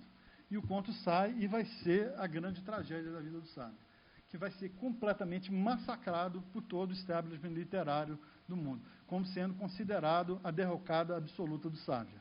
O conto nada mais é que uma carta que o Seymour escreve aos 7 anos de idade para a família. E nessa carta ele dá lições de budismo, taoísmo, zen budismo, literatura alemã, e todas as outras artes divinatórias que você pode imaginar aos 7 anos de idade. Né? De fato, é de um pedantismo, né, quase inacreditável. E é uma carta que tem mais de 100 páginas. Né? Então, esse conto foi considerado, então, a derrocada absoluta do Salinger. Ele deixou de ser um escritor para muitos e passou a ser um panfletário proselitista das religiões orientais. Né? Eu não li esse conto, porque ele não saiu publicado. Eu li alguns trechos em alguns estudos sobre a obra do Salinger, não achei isso. Eu achei, pelo menos os trechos selecionados, mostram que ele permanecia com a mão afiadíssima, né? E as pessoas talvez não tenham percebido, é a ironia, né, que perpassa toda a obra do Salles. Salles, além de ser um escritor profundo, talvez, principalmente no Apanhador do Campo de Centeio, seja um dos escritores mais engraçados de todos os tempos. É um livro que a gente lê rindo o tempo todo, né? Mesmo sendo um humor que parece de uma outra época, mesmo sendo um humor que parece dotado de uma ingenuidade muito grande, existe um grau de ironia, um grau de observação sarcástica da realidade, né, que parece estar presente nesse conto. É claro que isso é uma mistificação. É claro que um garoto de 7 anos não sabe ler chinês, grego, latim e conhece profundamente a obra de Ramakrishna, né? Isso não é uma verdade histórica, não é uma verdade possível. Mas é uma elucubração interessante, você achar que vai vir de uma criança de 7 anos as lições para o mundo que está vivendo, né, nesse momento, uma transição importante na sociedade americana. Só voltando rapidamente aqui, vocês podem ver, então, que toda a obra do Salinger foi escrita de 48, quando sai Um Dia Perfeito para os Peixes Banana, até 57. Nesses 10 anos está a obra dele que o mundo conhece, né? O que veio antes, ninguém sabe, a não ser que faça pesquisa no arquivo das revistas, mas você vai ter que ir lá no arquivo, porque ele nunca permitiu que elas fossem reproduzidas, e depois de morto, ele deixou também instruções expressas para que nenhuma obra dele antiga seja reimpressa ou seja publicada, né? E as obras que possivelmente ele escreveu depois, não vamos falar delas, são obras também que estavam prometidas para ser lançadas entre 2015 e 2020. Nós, em 2019, ainda não saiu nenhuma delas, né? Esperemos que saia, porque vai divertir bastante. Bom, só para completar rapidamente a cronologia, em 72 ele vai conhecer Joyce Maynard, que é uma romancista americana, autora de romances, não vou dizer que são romances para moças, mas são novelas românticas, né? A Joyce Maynard é uma menina que aos 18 anos escreveu um artigo para o New York Times falando assim, Memórias Precoces de Joyce Maynard. E um artigo que tinha uma graça muito grande, né? Mostrava que ela era uma moça muito inteligente, muito madura e com uma capacidade de autoobservação muito grande. E o artigo sai com uma foto dela. E a menina é linda. A menina é uma graça, né? Uma menina de 17 anos, linda, que escreve bem e que está preocupada em entender o sentido da existência. Salinger apaixonou, é claro, né? Escreve uma carta para ela, ela começa a receber muitas cartas. Um dia ela se depara com uma carta assinada por J.D. Salinger, né? E ele convidando para que ela vá lá, que ele tinha algumas lições para dar para ela sobre como viver a vida literária, para que ela não se mergulhasse no mesmo caldeirão que ele mergulhou. A Joyce resolve ir a New Hampshire, pega um carro e vai para lá. Conversa com o pai e a mãe, eles autorizam, ela vai para lá, se apaixona por ele. Ele era um homem apaixonante, né? Como eu falei, além de todo o charme que ele tinha como escritor, ele era um homem também, né, muito charmoso, muito bonito, muito encantador, né? E que tinha uma vida que parecia, essa época, nós estamos nos anos 70, uma época aí do movimento hippie, né? Uma época de uma certa busca de uma vida libertária, nada mais atraente para uma moça do que ir morar no campo com um sujeito que é um sábio, né? Eu não tenho preconceito com idade, não tenho preconceito com nada, e vou viver com o meu guru, né? Ela se apaixona por ele, muda para lá, eles começam a viver junto, o processo de intimidade entre eles é muito complicado, eles custam muito a engatar, né? E mesmo depois, aquilo não flui muito bem, e logo ele começa a maltratá-la, como ele fez com várias outras mocinhas, e a expulsa de casa.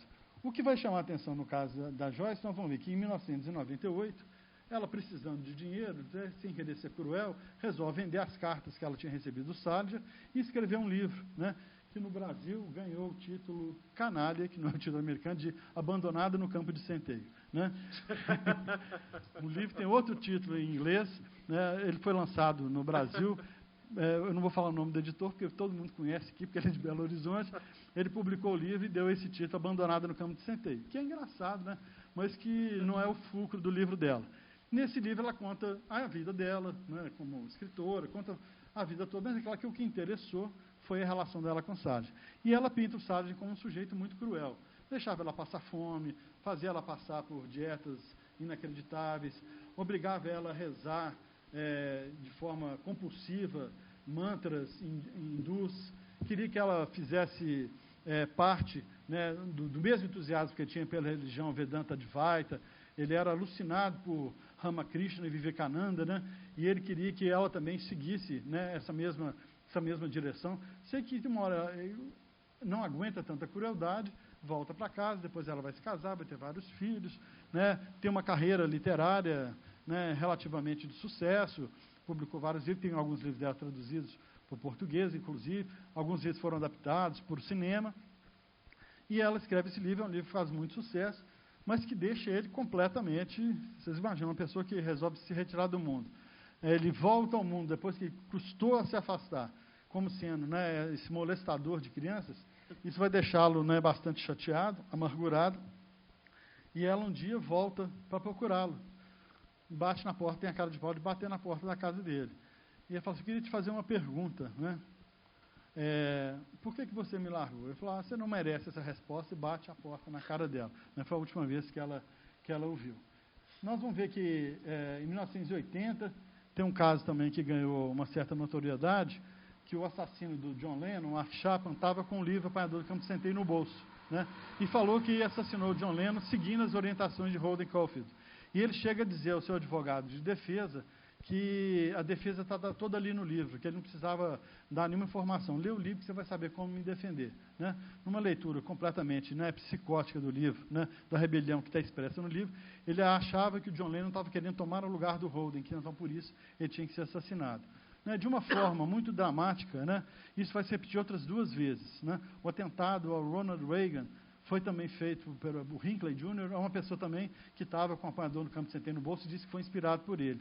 E uma atriz de Hollywood também que foi assassinada e o criminoso disse que o fez também impulsionado por uma leitura que ele teve, uma iluminação que ele teve lendo O Apanhador no Campo Centeio.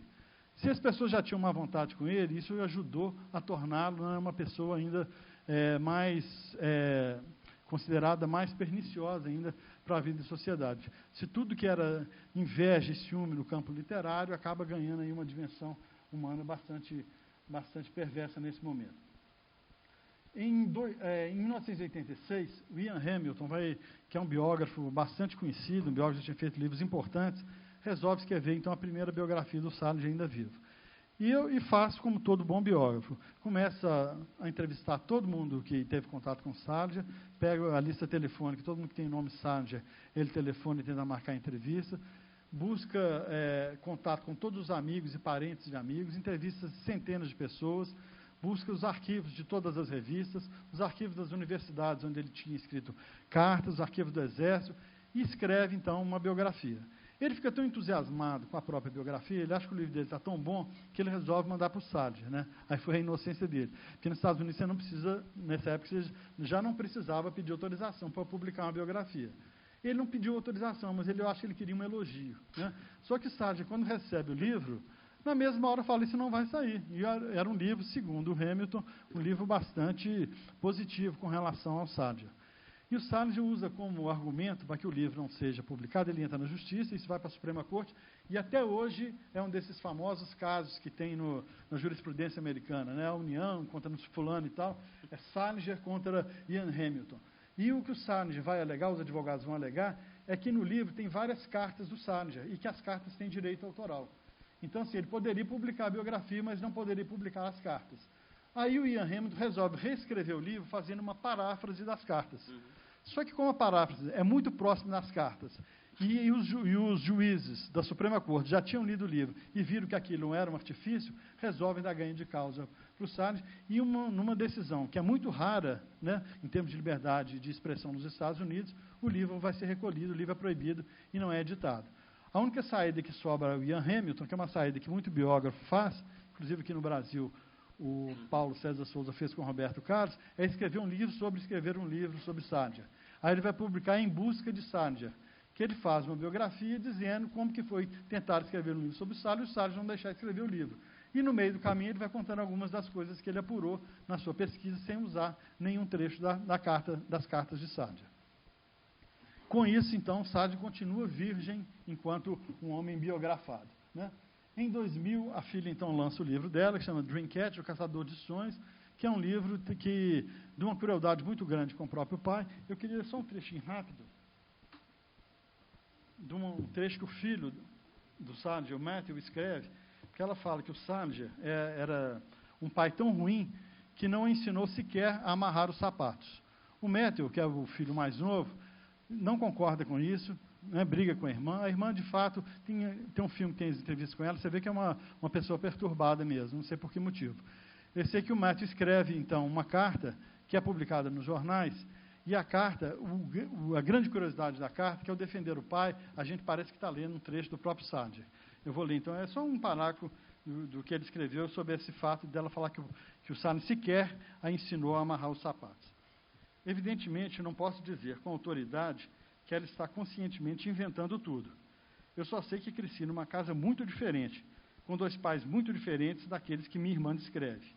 Nem sequer me lembro de alguma vez da minha mãe ter batido em minha irmã ou em mim. Nenhuma vez. Tampouco me lembro do meu pai ter alguma vez agredido minha mãe de qualquer forma. A única presença, às vezes assustadora, de que me lembro na casa era, na verdade, da minha irmã, a mesma pessoa que em seu livro se põe no papel de minha benigna protetora. Ela se lembra de um pai que era incapaz de amarrar os cordões dos próprios sapatos. E eu me lembro de um homem que me ajudou a aprender como amarrar os meus e ainda, especificamente, como fechar de novo a ponta de um cordão depois que o plástico se desgasta. Né? Então, isso parece uma coisa escrita pelo Sarger, né? A delicadeza como ele defende o pai, né? E esse livro também é um livro que vai ter um sucesso, né, relativo de público, né? Ela também vende alguns documentos que ela tinha com o pai. O Sarger, então, em 2008, percebendo, né, primeiro que já é um homem aí de quase 90 anos, 89 anos, que vai ter uma briga com relação ao seu espólio literário, cria uma fundação, né, na verdade um trust lá, Sarger Literary Trust, e cede todos os direitos autorais para esse trust. Só ele que pode negociar, então deixou de ser dele. Então, isso não passaria para os filhos. Né? Esse trust, então, tem os direitos autorais até hoje de todas as obras, inclusive das inéditas. Né? Só que ele achava que tinha resolvido todos os problemas. Em 2009, um ano antes de morrer, um sujeito resolve lançar um livro, né, que chama 60 anos depois, do outro lado do campo de centeio. Esse sujeito, né, que é um escritor sueco, teve a brilhante ideia de escrever um livro onde o Holden fosse personagem. O mesmo Holden que sai com 16 anos de uma escola de elite, né, e vai flanar 4 dias para Nova York. Esse mesmo Holden, 60 anos depois, com 76, está num asilo. Ele já casou, teve filhos e tal, e resolve fugir do asilo e pega um ônibus e vai para Nova York. E vai passar pelos mesmos lugares onde o Holden passou. Então, toda a dificuldade que o Holden teve de entrar na vida adulta, ele vai ter, aos 76 anos, de fazer a sua passagem, vamos dizer, não para a vida adulta, mas para a vida pós-vida. Né? Então, seria um apanhador no campo de centeio, só que em vez de ele estar entrando na maturidade que o leva à crise, ele está se aproximando aí do fim da existência. O livro é um livro, até um livro bastante curioso, porque o personagem que narra a história é o Holden, de 76 anos, aí ele conta da mulher dele, conta do filho, conta da Phoebe, da irmã dele, relembra algumas histórias que perpassam o apanhador no campo de centeio. A Nova York que ele visita é completamente diferente da Nova York, né, dos anos 50, mas o Frank Coulting, ele vai, Frederick Coulting, além do Holden, ele coloca também no livro o próprio Sarger. E ele pega alguns momentos da vida do Sarger, onde o Sarger comenta o que é falar da própria vida. Então, nesse momento, essa confusão absoluta entre personagem e criador se dá no interior da própria narrativa. Né? O Sarger é aquela que quis proibir esse livro. Né? E aí ele entra de novo com uma ação na Suprema Corte, aquela mesma história, e consegue, com muita habilidade dos seus advogados, utilizando o fato desses trechos também serem trechos, alguns deles, tirado de escritos dele, ainda que escritos pessoais, consegue proibir o livro nos Estados Unidos. O que acontece de diferente é que em 2009 nós já estamos na época da internet. Né? Então, proibir um livro nos Estados Unidos e o livro ser publicado em inglês e a Amazon distribuir é a mesma coisa que o livro estar em franca possibilidade de comércio em qualquer lugar do mundo. Então, se Sargent venceu, né, pelo direito, ele perdeu pela tecnologia. Né? Então, foi uma batalha perdida, o livro, né, circulou o mundo inteiro, fez o sucesso que tinha que fazer, porque não é uma obra de Sargent, mas entre os aficionados fez algum sucesso, e entre as pessoas que estudam literatura, como uma forma de se pensar, né, uma narrativa que seja, né, paratática aí de uma obra-prima, né, da literatura. Bom, isso tudo era a nossa introdução, ainda tem algumas horas. Né? Te ouvir é ótimo, João. Não, Fica à vontade. Me fala aí, só para me Fica à vontade. São 8:55. Até que horas? Até a hora que você quiser. Você que manda. Gente, tem muita coisa que falar, não vou falar tudo, não. Eu vou falar só de algumas coisas aqui, para a gente entender um pouco, né, o pano de fundo do que era os Estados Unidos nos anos 40 e 50, para entender por que a obra dele teve um sucesso tão grande. A gente vê que a obra do Salinger não fez sucesso pelos seus métodos literários inegáveis, pelo seu talento fenomenal, absurdo, pela sua capacidade encantatória de escrever, pela sua profunda sabedoria. Tudo isso tem que ser... E pela sua capacidade de ser verdadeiro. Né? Muita gente costuma dizer que Salinger é um ventríloco, a própria Mary McCarthy falava isso. Ele é um ventríloco, ele não tem coragem de dizer o que fala, coloca isso na boca do Bud, e o Bud, como não é o próprio Salinger, acaba apenas mexendo a boca para sair uma voz que não é dele. Né? Na verdade, isso não é o real. Né? Ele é uma pessoa de uma coisa que ele não é um trapaceiro. Se tem uma coisa que o Salinger nunca fez, foi trapaça com a sua literatura. E ele vive nesse momento de transição da sociedade americana que talvez explique, né, do ponto de vista sociológico, o sucesso que a obra dele faz. A economia americana está passando do reino da produção para o consumo. Até então, a sociedade americana é uma sociedade dedicada principalmente à produção, momento do crescimento da industrialização, a guerra faz com que isso se acelere, mas nesse período aí é um momento onde o que passa a puxar a economia é exatamente a febre do consumo. Essa ideia, principalmente de um consumo das coisas desnecessárias, um certo consumo conspícuo, que vai passar a dirigir, inclusive, o próprio motor da economia. Né? E esse consumo acontece, inclusive, na área cultural, e Salinger está sabendo disso, ele está percebendo, né, que a obra de arte dele é uma obra também que vende muito, né, e que o consumo é algo que passa a ser distintivo também no mundo literário. Do ponto de vista político, a sociedade americana era coadjuvante até a guerra e sai de lá como nação hegemônica.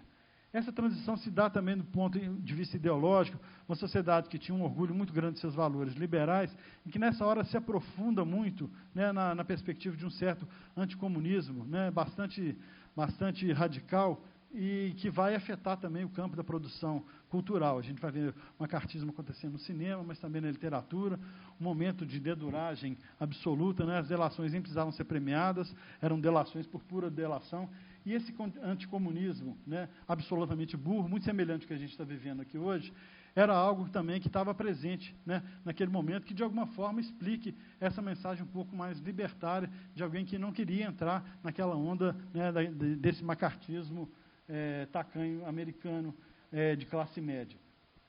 No comportamento, a sociedade está mudando de um puritanismo muito grande, né, para uma certa liberdade no campo do comportamento, principalmente do comportamento sexual, e é um momento também onde a gente começa a ter formas diferenciadas de organizações sociais, de organizações populares, e também, principalmente, junto à classe média, né, que é o segmento do Salinger, a gente começa a ter muita contestação com relação à capacidade do exercício da emoção, principalmente com o movimento hippie, com o movimento beat. Né, apesar de ele ter uma implicância absoluta com os beatniks, com Jack Kerouac, a gente vai ver que nesse momento é o momento dessa passagem. A literatura do Salinger, a gente vai ver que ela está no meio do caminho desses dois polos. Né?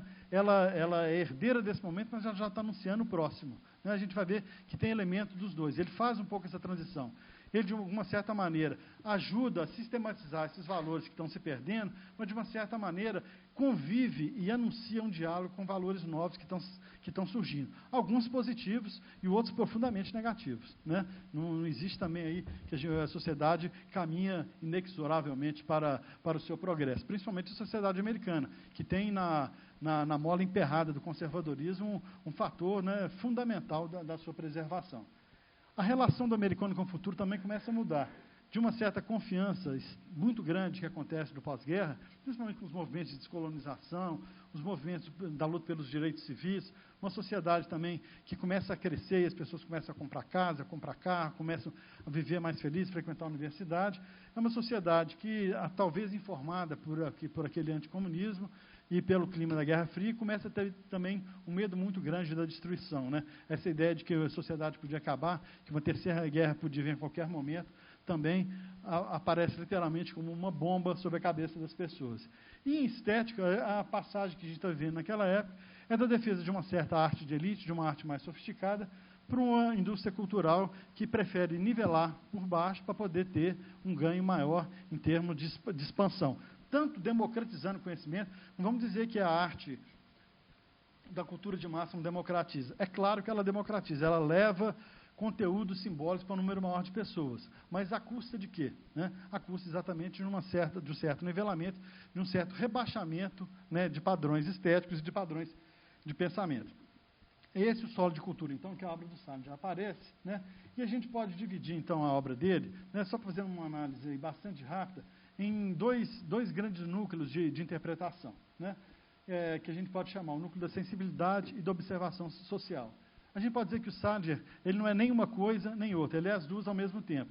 Mas a crítica literária, principalmente a crítica da época, né, nós vamos ver que posteriormente isso vai mudar, nós vamos ter outros estudos marxistas, psicanalíticos, dos estudos culturais, mas na época que a obra está em plena efervescência, né, a gente tem duas grandes escolas. Uma que é formada pelo casal, naquela Carol e Richard Ullmann, e do outro lado, James Miller. Na verdade, eles faziam um confronto entre duas maneiras de compreender a obra do Salinger.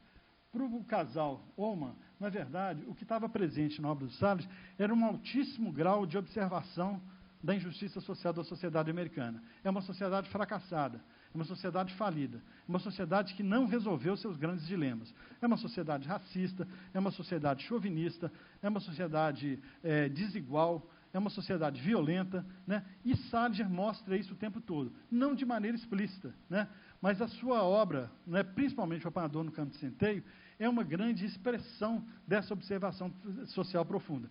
No entanto, o personagem do Salinger, que é o Caulfield, é um menino, para começar, antipático, um menino chato, né?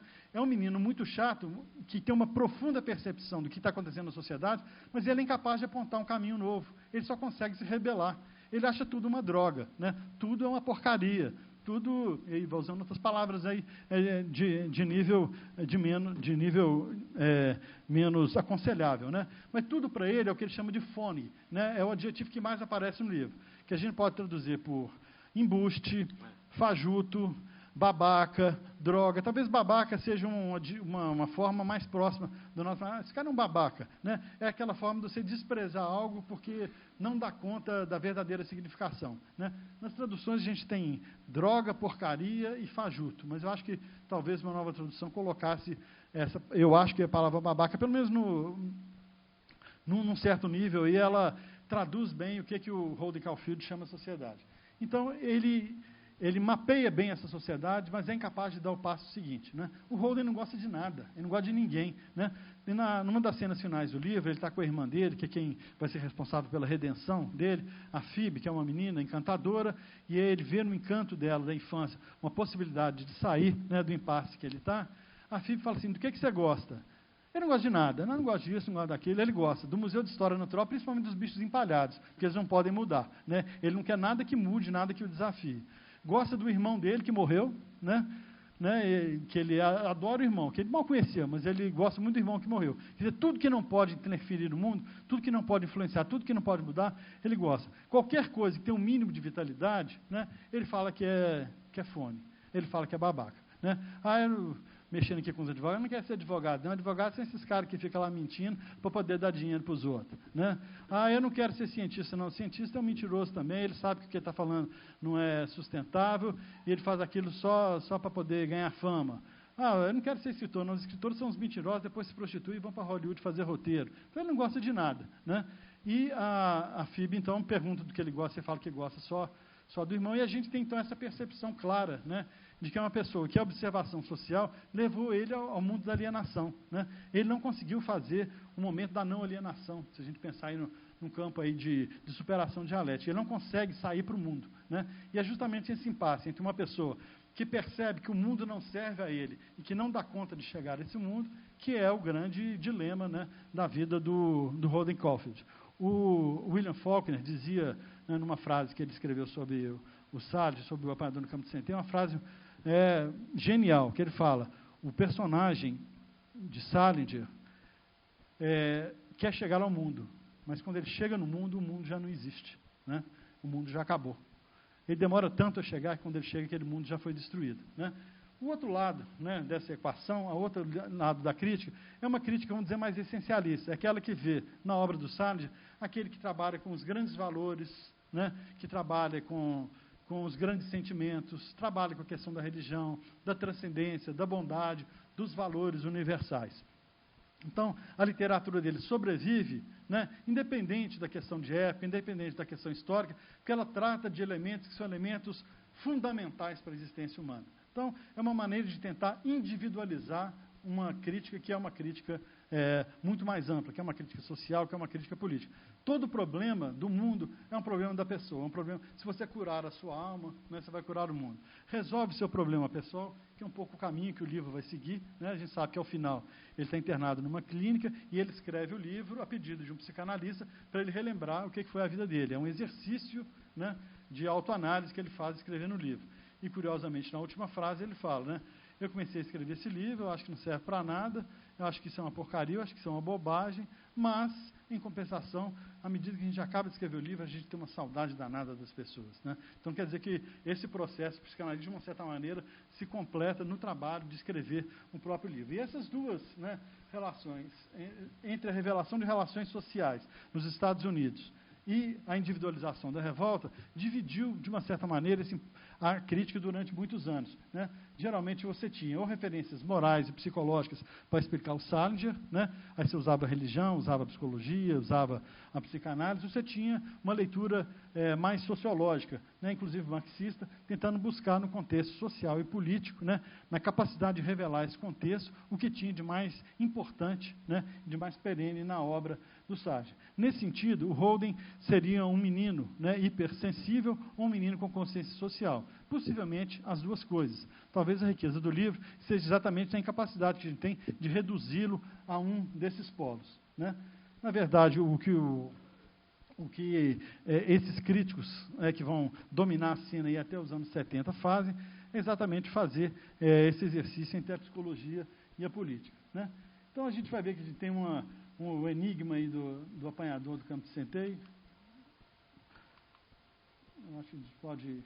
É só uma curiosidade. A primeira crítica que saiu foi do Ernest Jones, biógrafo do Freud.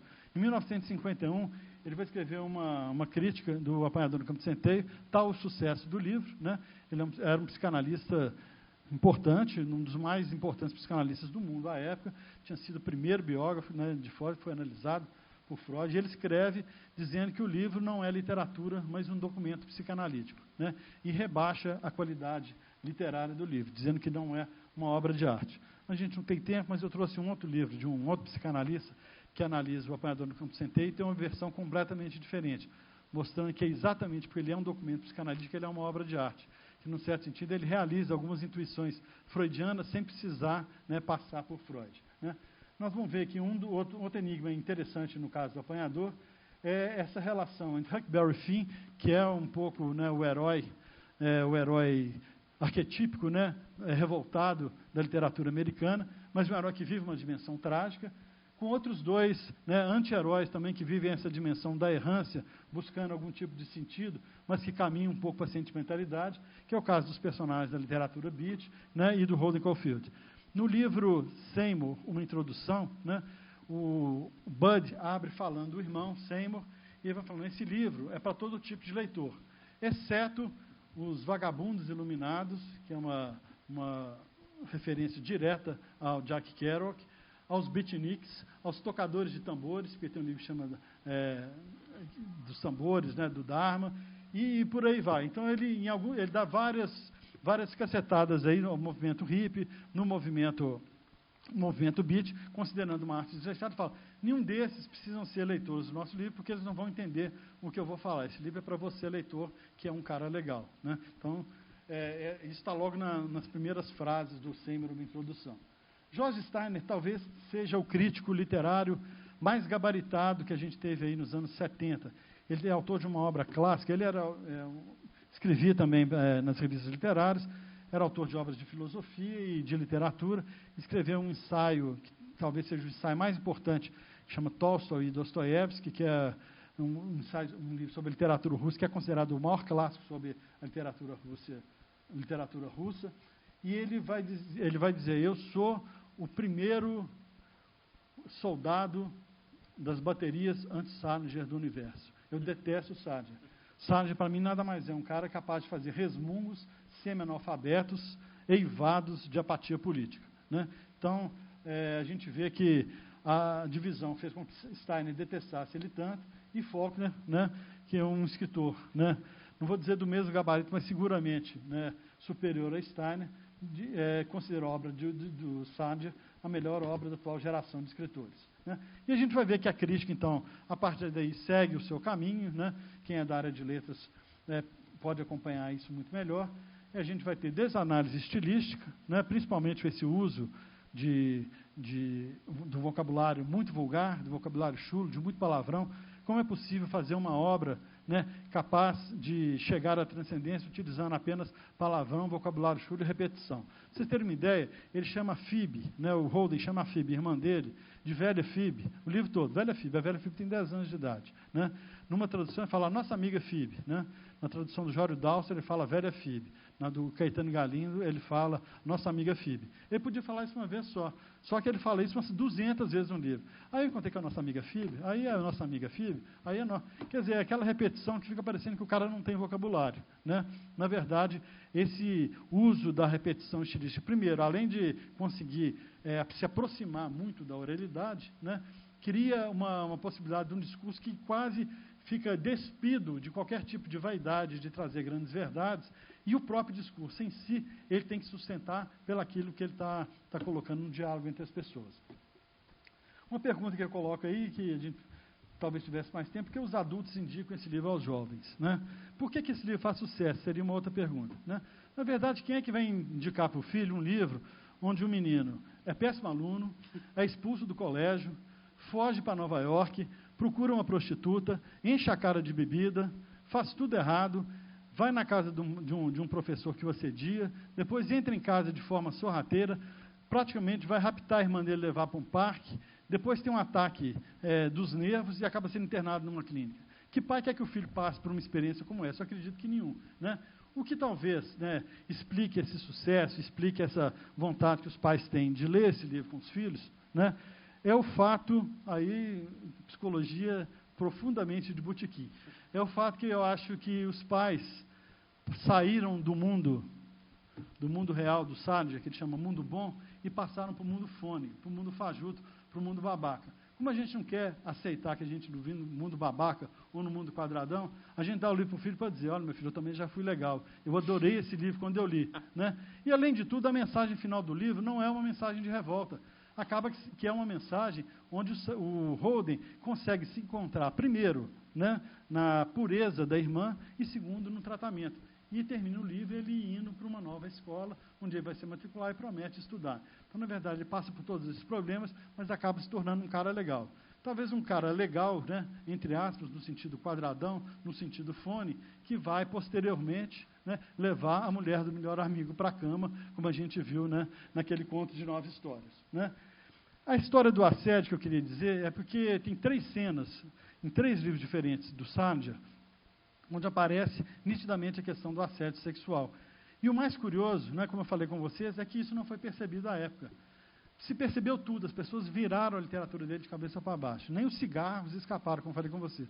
Teve um crítico que falou que a gente tinha que fazer uma pesquisa do que é o papel do cigarro e do cinzeiro na obra do Sandler. É claro que era uma ironia, mas mostrava um pouco essa vontade absurda de tentar entender algo que sempre aparece como um enigma. A literatura dele é muito... ela é muito desafiadora. A gente acha que tem algo ali por trás, que a gente sentiu, mas não conseguiu entender. E fazer esse trânsito entre a sensação e o entendimento é o que ele se propõe com a literatura. A primeira cena de assédio acontece exatamente no dia ideal, dia perfeito para os peixes banana. Né? Nesse conto, o Seymour casado, vai passar a lua de mel com a Muriel, sua esposa, e ele chega num hotel, num balneário, né? Seria hoje um resort, onde está tendo uma conferência, né, uma convenção de agentes de publicidade. Né? Então está lotado de publicitários, que é o símbolo do mundo que o Sandler mais detesta. Né? E o conto começa com a mulher dele no quarto, fazendo as unhas, né, esperando uma ligação, porque nessa época você tinha que pedir interurbano, esperando uma ligação para Nova York para ela poder falar com a mãe. E ela fazendo as unhas com o maior cuidado, né, o telefone toca 6 vezes enquanto ela sopra as unhas, até que ela pega com todo cuidado o telefone e começa a conversar com a mãe. E a mãe preocupadíssima, se o Seymour está se comportando bem, se ele dirigiu direitinho na estrada, se ele não fez aquela brincadeira com a árvore, porque uma vez ele tentou atravessar uma árvore com o carro dizendo que existe um espaço entre os átomos, e ele trombou o carro na árvore, né? E ela falou, ele tentou de novo, não, mas pode ficar tranquilo, não tentou não, ele está ótimo, você quer saber onde que ele está agora? Não, ele está lá na praia, porque eu estou muito queimada, e tal, ele está lá na praia. Aí corta para a praia, né? Aí a mãe fala, procurando psicanalista, ele sempre dá um jeito de falar mal do psicanalista, ele é muito bom e tal, junguiano, ele vai dar um jeito no Seymour e tal. Aí corta para a praia. O Seymour está lá com uma menininha, está com uma garotinha, Sybil Carpenter, uma menininha novinha, de 5, 6 anos, brincando com ela no mar. A mãe dessa menina fala assim, fica com seu amiguinho aí, ele tem 30 anos, que eu vou ali tomar um martini, né? E a mãe entra para tomar um martini e ele começa a conversar com essa menina. E aí que aparece a história do peixe-banana, né? Ele começa a conversar com ela e fala que tem uma lenda que existe um peixe, que chama peixe-banana, que ele está no mar e ele começa a comer todas as bananas. Aí ele entra numa loca. E dentro da loca tem mais bananas. Aí ele come todas as bananas e ele engorda tanto que ele não dá conta de sair. Aí a menina pergunta, o que acontece com ele? Ele morre, né? Aí o peixe morre, né? Então, assim, é uma história que não é fácil da gente interpretar, mas o motivo não é interpretar, mas colocar uma história como sendo a chave, né, de compreensão de algo mais profundo. Acontece que, nesse momento, a menina está boiando, ele começa a levar ela para a parte mais funda, né, na boia. Ela começa a ficar com medo, fala, não, tá bom aqui, vamos voltar. Eu vi um peixe-banana ali, me leva até ali para eu ver meu peixe-banana e tal. Nessa hora, ele pega o pé dela e dá um beijo no pé dela, né? Ela toma um susto muito grande, a menina. Ele também se assusta, volta com ela para a praia. Na hora que ele está subindo, deixa ela com a mãe, na hora que ele está subindo no elevador, ele encontra com uma mulher que critica os pés dele, que olha para os pés dele, ele acha que ele está criticando os pés dele, briga com a mulher, fala que ela é uma idiota, entra no quarto, pega o revólver e dá um tiro na cabeça. E assim termina a história, né? A gente vai ver que o sexo está presente em vários outros momentos do conto, né? Mas essa cena é uma cena de nítida perversão e ninguém percebeu isso à época, né? A outra cena acontece numa história do Zuey, onde ele está, que eu falei com vocês, está na banheira, conversando com a mãe, que está sentada no vaso sanitário. No final dessa conversa, a mãe sai e tal, aí uma hora ela volta, a cortina está aberta, e ela vê o Zuey de costa. E ele é um rapaz muito bonito. Dizem que os filhos da família Glass são 7. São todos muito feios. Os únicos 2 bonitos são os mais novos, que é a Frane e o Zuey. E o Zuey era um rapagão, ele é ator, né, de televisão, um homem muito bonito. E ela passa a mão nas costas dele e fala, nossa, meu filho, você está lindo, você está com as costas fortes, você está um rapagão. E ele detesta isso, fala, tira a mão de mim, você não tem direito de tocar nas minhas costas, né? E ela fala, pentear macaco, fala, deixa de ser bobo e tal, né? Não choca tanto pelo fato dela ser mãe, né? Mas o Zuey entende isso como sendo uma forma de assédio, uma forma de manifestação de desejo. E no próprio Apanhador no Campo de Centeio, né? No penúltimo capítulo do livro, depois que o Holden faz todo o périplo dele, vai para os bares, vai para o hotel, tem um problema com a prostituta, vai para casa, ele resolve procurar o único professor legal que ele teve na escola, que é o professor Antolini, né? E ele liga para esse professor, e é muito comum na cultura americana os alunos procurarem o professor para conversar, né? Você procura ele como um conselheiro, né? Faz parte do papel do professor, né? Imagina isso numa sociedade como a nossa, do politicamente correto e da escola sem partido. Se alguém procurar um professor para discutir os seus problemas, né? No mínimo o professor vai ser apedrejado. Bom, ele procura o professor Antolini na casa dele, ele é recebido pelo professor e pela mulher, ela prepara um chocolate para ele, tudo, a mulher vai dormir, e o professor começa a conversar com ele. E tem uma conversa que dá conselhos muito sensatos, né? São conselhos, se vocês quiserem ler, e a gente concorda com quase todos eles. Inclusive, ele cita o Steckel, que é um psiquiatra, na conversa dele, e dá vários conselhos muito ponderados para o rapaz. Aí chegou a hora do menino dormir. Ele tinha que dormir, que no dia seguinte, tinha passado os 4 dias, que era o dia que ele tinha marcado para chegar para o pai e falar, pai, eu tomei bomba e fui expulso do colégio. Então, era a última noite que precisava passar fora, ele não tinha dinheiro para ir para um hotel. Aí o professor falou, não, a mulher do professor arruma a cama, você vai dormir aqui, né? Aí arruma a cama e tal, e no meio da conversa do professor, ele já começa a ficar cansado. Quanto mais o professor vai ficando sensato e ponderado, menos paciência ele tem. Nossa, que cara chato. Pode parar de falar, gente. Eu quero dormir, né? Ele não quer escutar o conselho, né? Aí ele deita e dorme. E ele acorda com o professor passando a mão na cabeça dele, né? Aí ele fica também apavorado com aquilo, levanta, pega a roupa dele, veste a roupa, sai e fala, não, eu tenho que ir na rodoviária, deixei minha mala lá no guarda-volumes, eu tenho que ir embora, deixa a porta aberta que eu volto, não sei o quê. Ele falou assim, estava cheio de troço sexual naquele momento. Ele fala assim, estava cheio de troço sexual. Aquele homem podia ser um perverso, podia não ser, mas eu não sei o que eu senti ali, tive que sair correndo. Quer dizer, um episódio explícito também de assédio, ou não, mas que poderia ter levado essa discussão e também passou batido nesse momento, só veio a ser discutido muito recentemente, né? O que mostra que nem sempre as coisas mais claras, né, como a carta roubada lá, né, do Lacan, o que está mais na cara é aquilo que é visto. Bom, gente, aqui eu queria falar um pouquinho de 3 contos dele, mas vai demorar demais, eu já falei de muitos desses contos, para a gente caminhar para o final. O Salinger foi um homem, né, como eu falei com vocês, muito marcado pela religião, né? A gente vai ver a presença de gurus, guias religiosos e teólogos mais do que escritores, filósofos e pensadores, né? É curioso que tem um momento no livro Seymour, uma introdução, onde o Bud fala que o Seymour resolveu ensinar os irmãos mais novos, começando pela religião. Então, ele dava aula para os irmãos de 7, 8 anos, de taoísmo, zen budismo, Novo e Velho Testamento, né? E achava que isso era mais importante do que Shakespeare, Hemingway ou outras formas de conhecimento artístico ou literário. Ele falou, o que seria da humanidade se os nossos guias, em vez de serem pessoas do mundo, fossem pessoas, né, da religião, fossem pessoas do sagrado, né? E o mundo da família Glass é um pouco esse mundo. É um mundo que vive um pouco de costas para o mundo real, né? E o Seymour como um pouco santo, né, e um pouco louco, ele tem um pouco de louco e um pouco de santo, né? Ele tentou fazer isso com seus irmãos mais novos. E a gente vai ver que tem várias, dezenas de passagens onde explicitamente a religião é citada e onde algumas histórias religiosas aparecem sem que a fonte seja dita, né? Mas que quem conhece um pouco vai perceber, principalmente do Zen budismo, né? Nessa época, o Salinger chegou a conhecer o Dairy Suzuki, que é o introdutor do Zen budismo no Ocidente, né? Foi uma pessoa que conviveu com Erich Fromm, que ajudou a formar, inclusive, a geração hippie nas religiões de matriz oriental. Ele conheceu, conversou com ele. Ele se aproxima muito do budismo Vedanta, né, Advaita, principalmente pela leitura dos evangelhos do Ramakrishna, que o Ramakrishna também era outro, que era santo, mas que era louco também, né? Ele teve uma iluminação e ele passou 10 anos da vida dele em absoluto nirvana, né? E nesses momentos de absoluta iluminação, ele escrevia os livros dele, onde ele misturava histórias, contos, fábulas, né, algumas narrativas meio desconexas e um diálogo com todas as formas de religiões, principalmente as religiões orientais, entre elas, sobretudo, as religiões hindu. E o Salinger, no fim da vida dele, ele vai se aproximar demais dessa matriz do budismo Vedanta Advaita, e a gente pode perceber que esse budismo ele propõe 4 caminhos, ou 4 fases na vida, né, de uma pessoa, que a gente pode ver, né, sem forçar muito a mão, como, de uma certa maneira, a vida do Salinger seguiu um pouco esses caminhos. O primeiro momento, o Brahmacharya é um momento onde a pessoa resolve estudar, resolve aprender.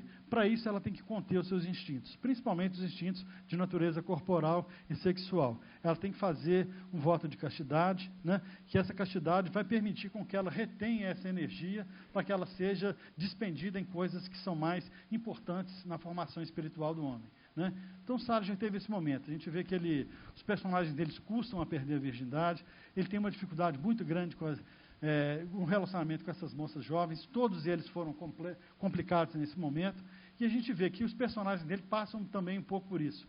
Todos eles têm essa dificuldade do relacionamento mais franco, mais alegre, mais aberto, mais prazeroso, né?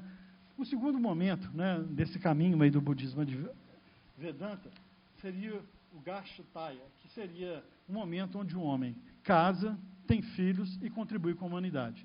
Então, depois que você estudou, você se formou, aprimorou seu espírito, né, fez lá o seu voto de celibato e utilizou toda a sua energia, todo o seu potencial para se aprimorar enquanto um homem espiritual, chegou a hora de você chegar no mundo real. Então, você tem que casar, ser um bom marido, um marido fiel, ter filhos, criar os seus filhos da melhor maneira possível, no campo da verdade, né, no campo da religião, da transcendência, e deixar a sua obra para o mundo. É o momento, então, da construção. né? Salinger vai viver isso, né? Ele vai casar, vai ter os seus filhos, é o momento que ele vai para Cornish, exatamente, onde ele começa, então, a fazer parte, né, do mundo literário, lançando livros de forma seguida, trabalhando cada vez mais na finalização dos livros que ele queria deixar e escrevendo histórias que vão ficar para a posteridade, se é que essas histórias de fato existem. O terceiro momento, o Vanaprastya, significa um momento onde os filhos deixam a casa e o homem, então, já pode se ver livre do seu próprio lar, né? No momento, principalmente, isso é muito comum na sociedade americana, aos 20 anos os meninos saem de casa. Não tem essa coisa que existe no Brasil de ficar geração canguru, que fica até os 50 anos tomando mingauzinho na colher dado pela mamãe, né? Nos Estados Unidos, não. Fez 20 anos, entrou para a universidade, sai de casa, né? Nesse momento que as pessoas saem de casa, é um momento onde então, você pode então, começar a buscar o seu próprio centro. Então é a hora de você sair e buscar o refúgio na floresta.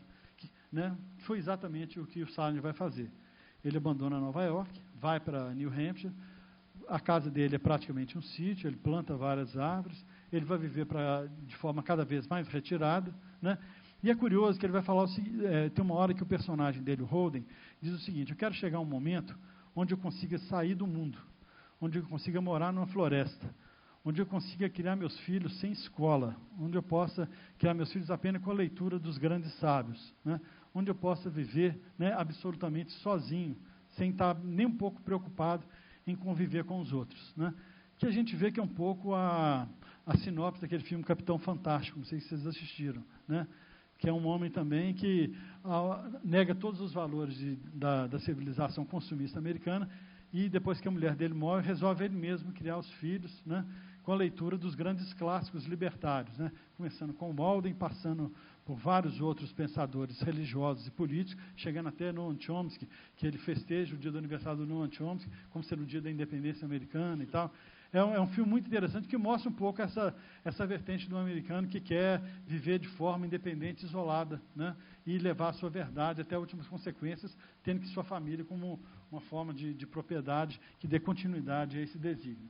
E, por último, o último momento, o sannyasa, é quando você, então, depois de tudo isso, né, se retirou e estudou, deu sua contribuição ao mundo, se refugiou na floresta, você já não tem mais nada a perder, né, esse é um momento de contato, né, com a passagem para uma outra dimensão, você sai pelo mundo, né? Você pega todas as suas coisas, como Jesus, né, sugere, né, ao homem rico, manda vender e doar aos pobres, pega uma tigela e sai esmolando pelo mundo, né?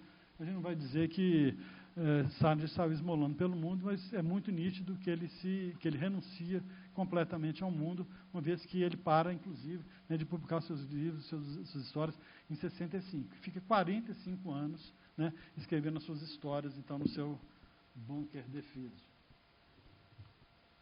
Bom, vamos só para terminar, vou dar uma saltada aqui, porque acho que nós já extrapolamos, né? Tem um livro que saiu recentemente, esse aqui, Salinger, relativamente recente, tem uns 8 anos, chama do David Shields e Shane Salerno. Shane Salerno é um escritor, David Shields é um produtor que faz filmes de sucesso em Hollywood. Eles resolveram fazer um documentário sobre o Salinger. Fizeram uma grande pesquisa e o livro, na realidade, é quase um roteiro. O livro não é bom, não. Porque, em vez de escrever um livro, ele juntou um monte de depoimento e deixa a gente ter um trabalho de escrever o livro na nossa cabeça. Tem 200 pessoas falando aqui, cada hora um fala uma coisa diferente. Então, o trabalho ficou para o leitor. Mas o curioso dele é que, como ele pesquisou muito para fazer esse livro, ele conseguiu acesso a um documento que está nesse trust literário aí do Salinger, e conseguiu confirmar com 2 fontes independentes, como é próprio, né, do jornalismo americano, que o Salinger escreveu nesses 45 anos, incessantemente, e deixou instruções para publicar 5 livros, que seriam publicados entre 2015 e 2020. Como eu falei com vocês, temos apenas restinho 2019 e 2020, para que essas histórias cheguem até nós.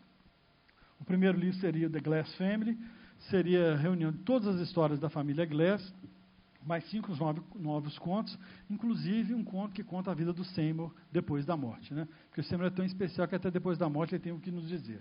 O segundo livro é um livro sobre o budismo Vedanta, é um pouco na linha do que Tolstói fez com seus contos escolares. Ele vai contar algumas histórias, ilustrando, né, algumas passagens da sabedoria budista. um pouco no estilo, como eu falei com vocês, do Evangelho do Ramakrishna, que ele considerava um dos grandes livros espirituais do século XX. Alguém que já leu os Evangelhos do Ramakrishna? São 3 volumes, são quase 3.000 páginas. É uma coisa... O Ramakrishna era, sob todos os protocolos da psiquiatria convencional, uma pessoa louca, né? Então, absolutamente genial, mas louco. E o livro reflete tanta genialidade feito a loucura, né? E ele teria, então, se proposto a escrever, né, na mesma linhagem que o Ramakrishna faz, livros que fossem livros didáticos de introdução ao budismo Vedanta, só que com uma linguagem mais próxima do didático, né, semelhante a esses contos escolares, onde Tolstói tinha a mesma ideia de tentar levar até os camponeses russos uma religião católica popular, né. O terceiro livro seria uma história de amor, e seria uma história romântica, de adultos, ambientada na Segunda Guerra Mundial, que vocês vão reconhecer. A história de um casal, um americano e uma alemã, que se comunicam por telepatia, né? Que aí seria a história do próprio Sadhya. Um outro livro seria um diário que ele teria preservado, né, do trabalho dele na contra-informação. Seria um diário de guerra, como Sartre fez, como vários outros escritores fizeram, contando o trabalho dele na contra-informação. Não se sabe se seria efetivamente um diário ou se seria uma obra de ficção na forma de diário.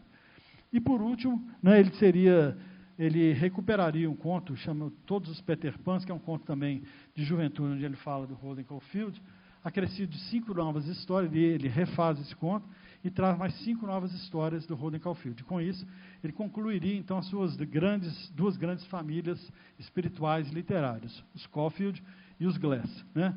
E, para terminar, eu fico me pensando assim, que o Sadhya, né, que é um autor que tanto nos deu, e que eu li e reli eu trouxe vários trechos aqui para ler para vocês, mas não vai dar, né? É um autor que a gente pode, talvez, entender como sendo a expressão de um fracasso, né?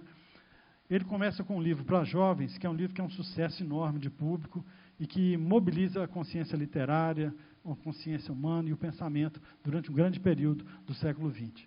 Depois ele vai, aos poucos, se encaminhando para a religião. A literatura dele perde um pouco o sentido, ela se desidrata um pouco da sua criação, da sua força literária, sem perder a força filosófica e a capacidade de instilar sabedoria. Mas a gente pode dizer que tudo que o Sadhya queria nesse momento era ser alguém da família Glass, mas tudo conspirou na vida dele para que ele morresse um jovem adolescente como Holden Caulfield. Muito obrigado, gente. Beleza.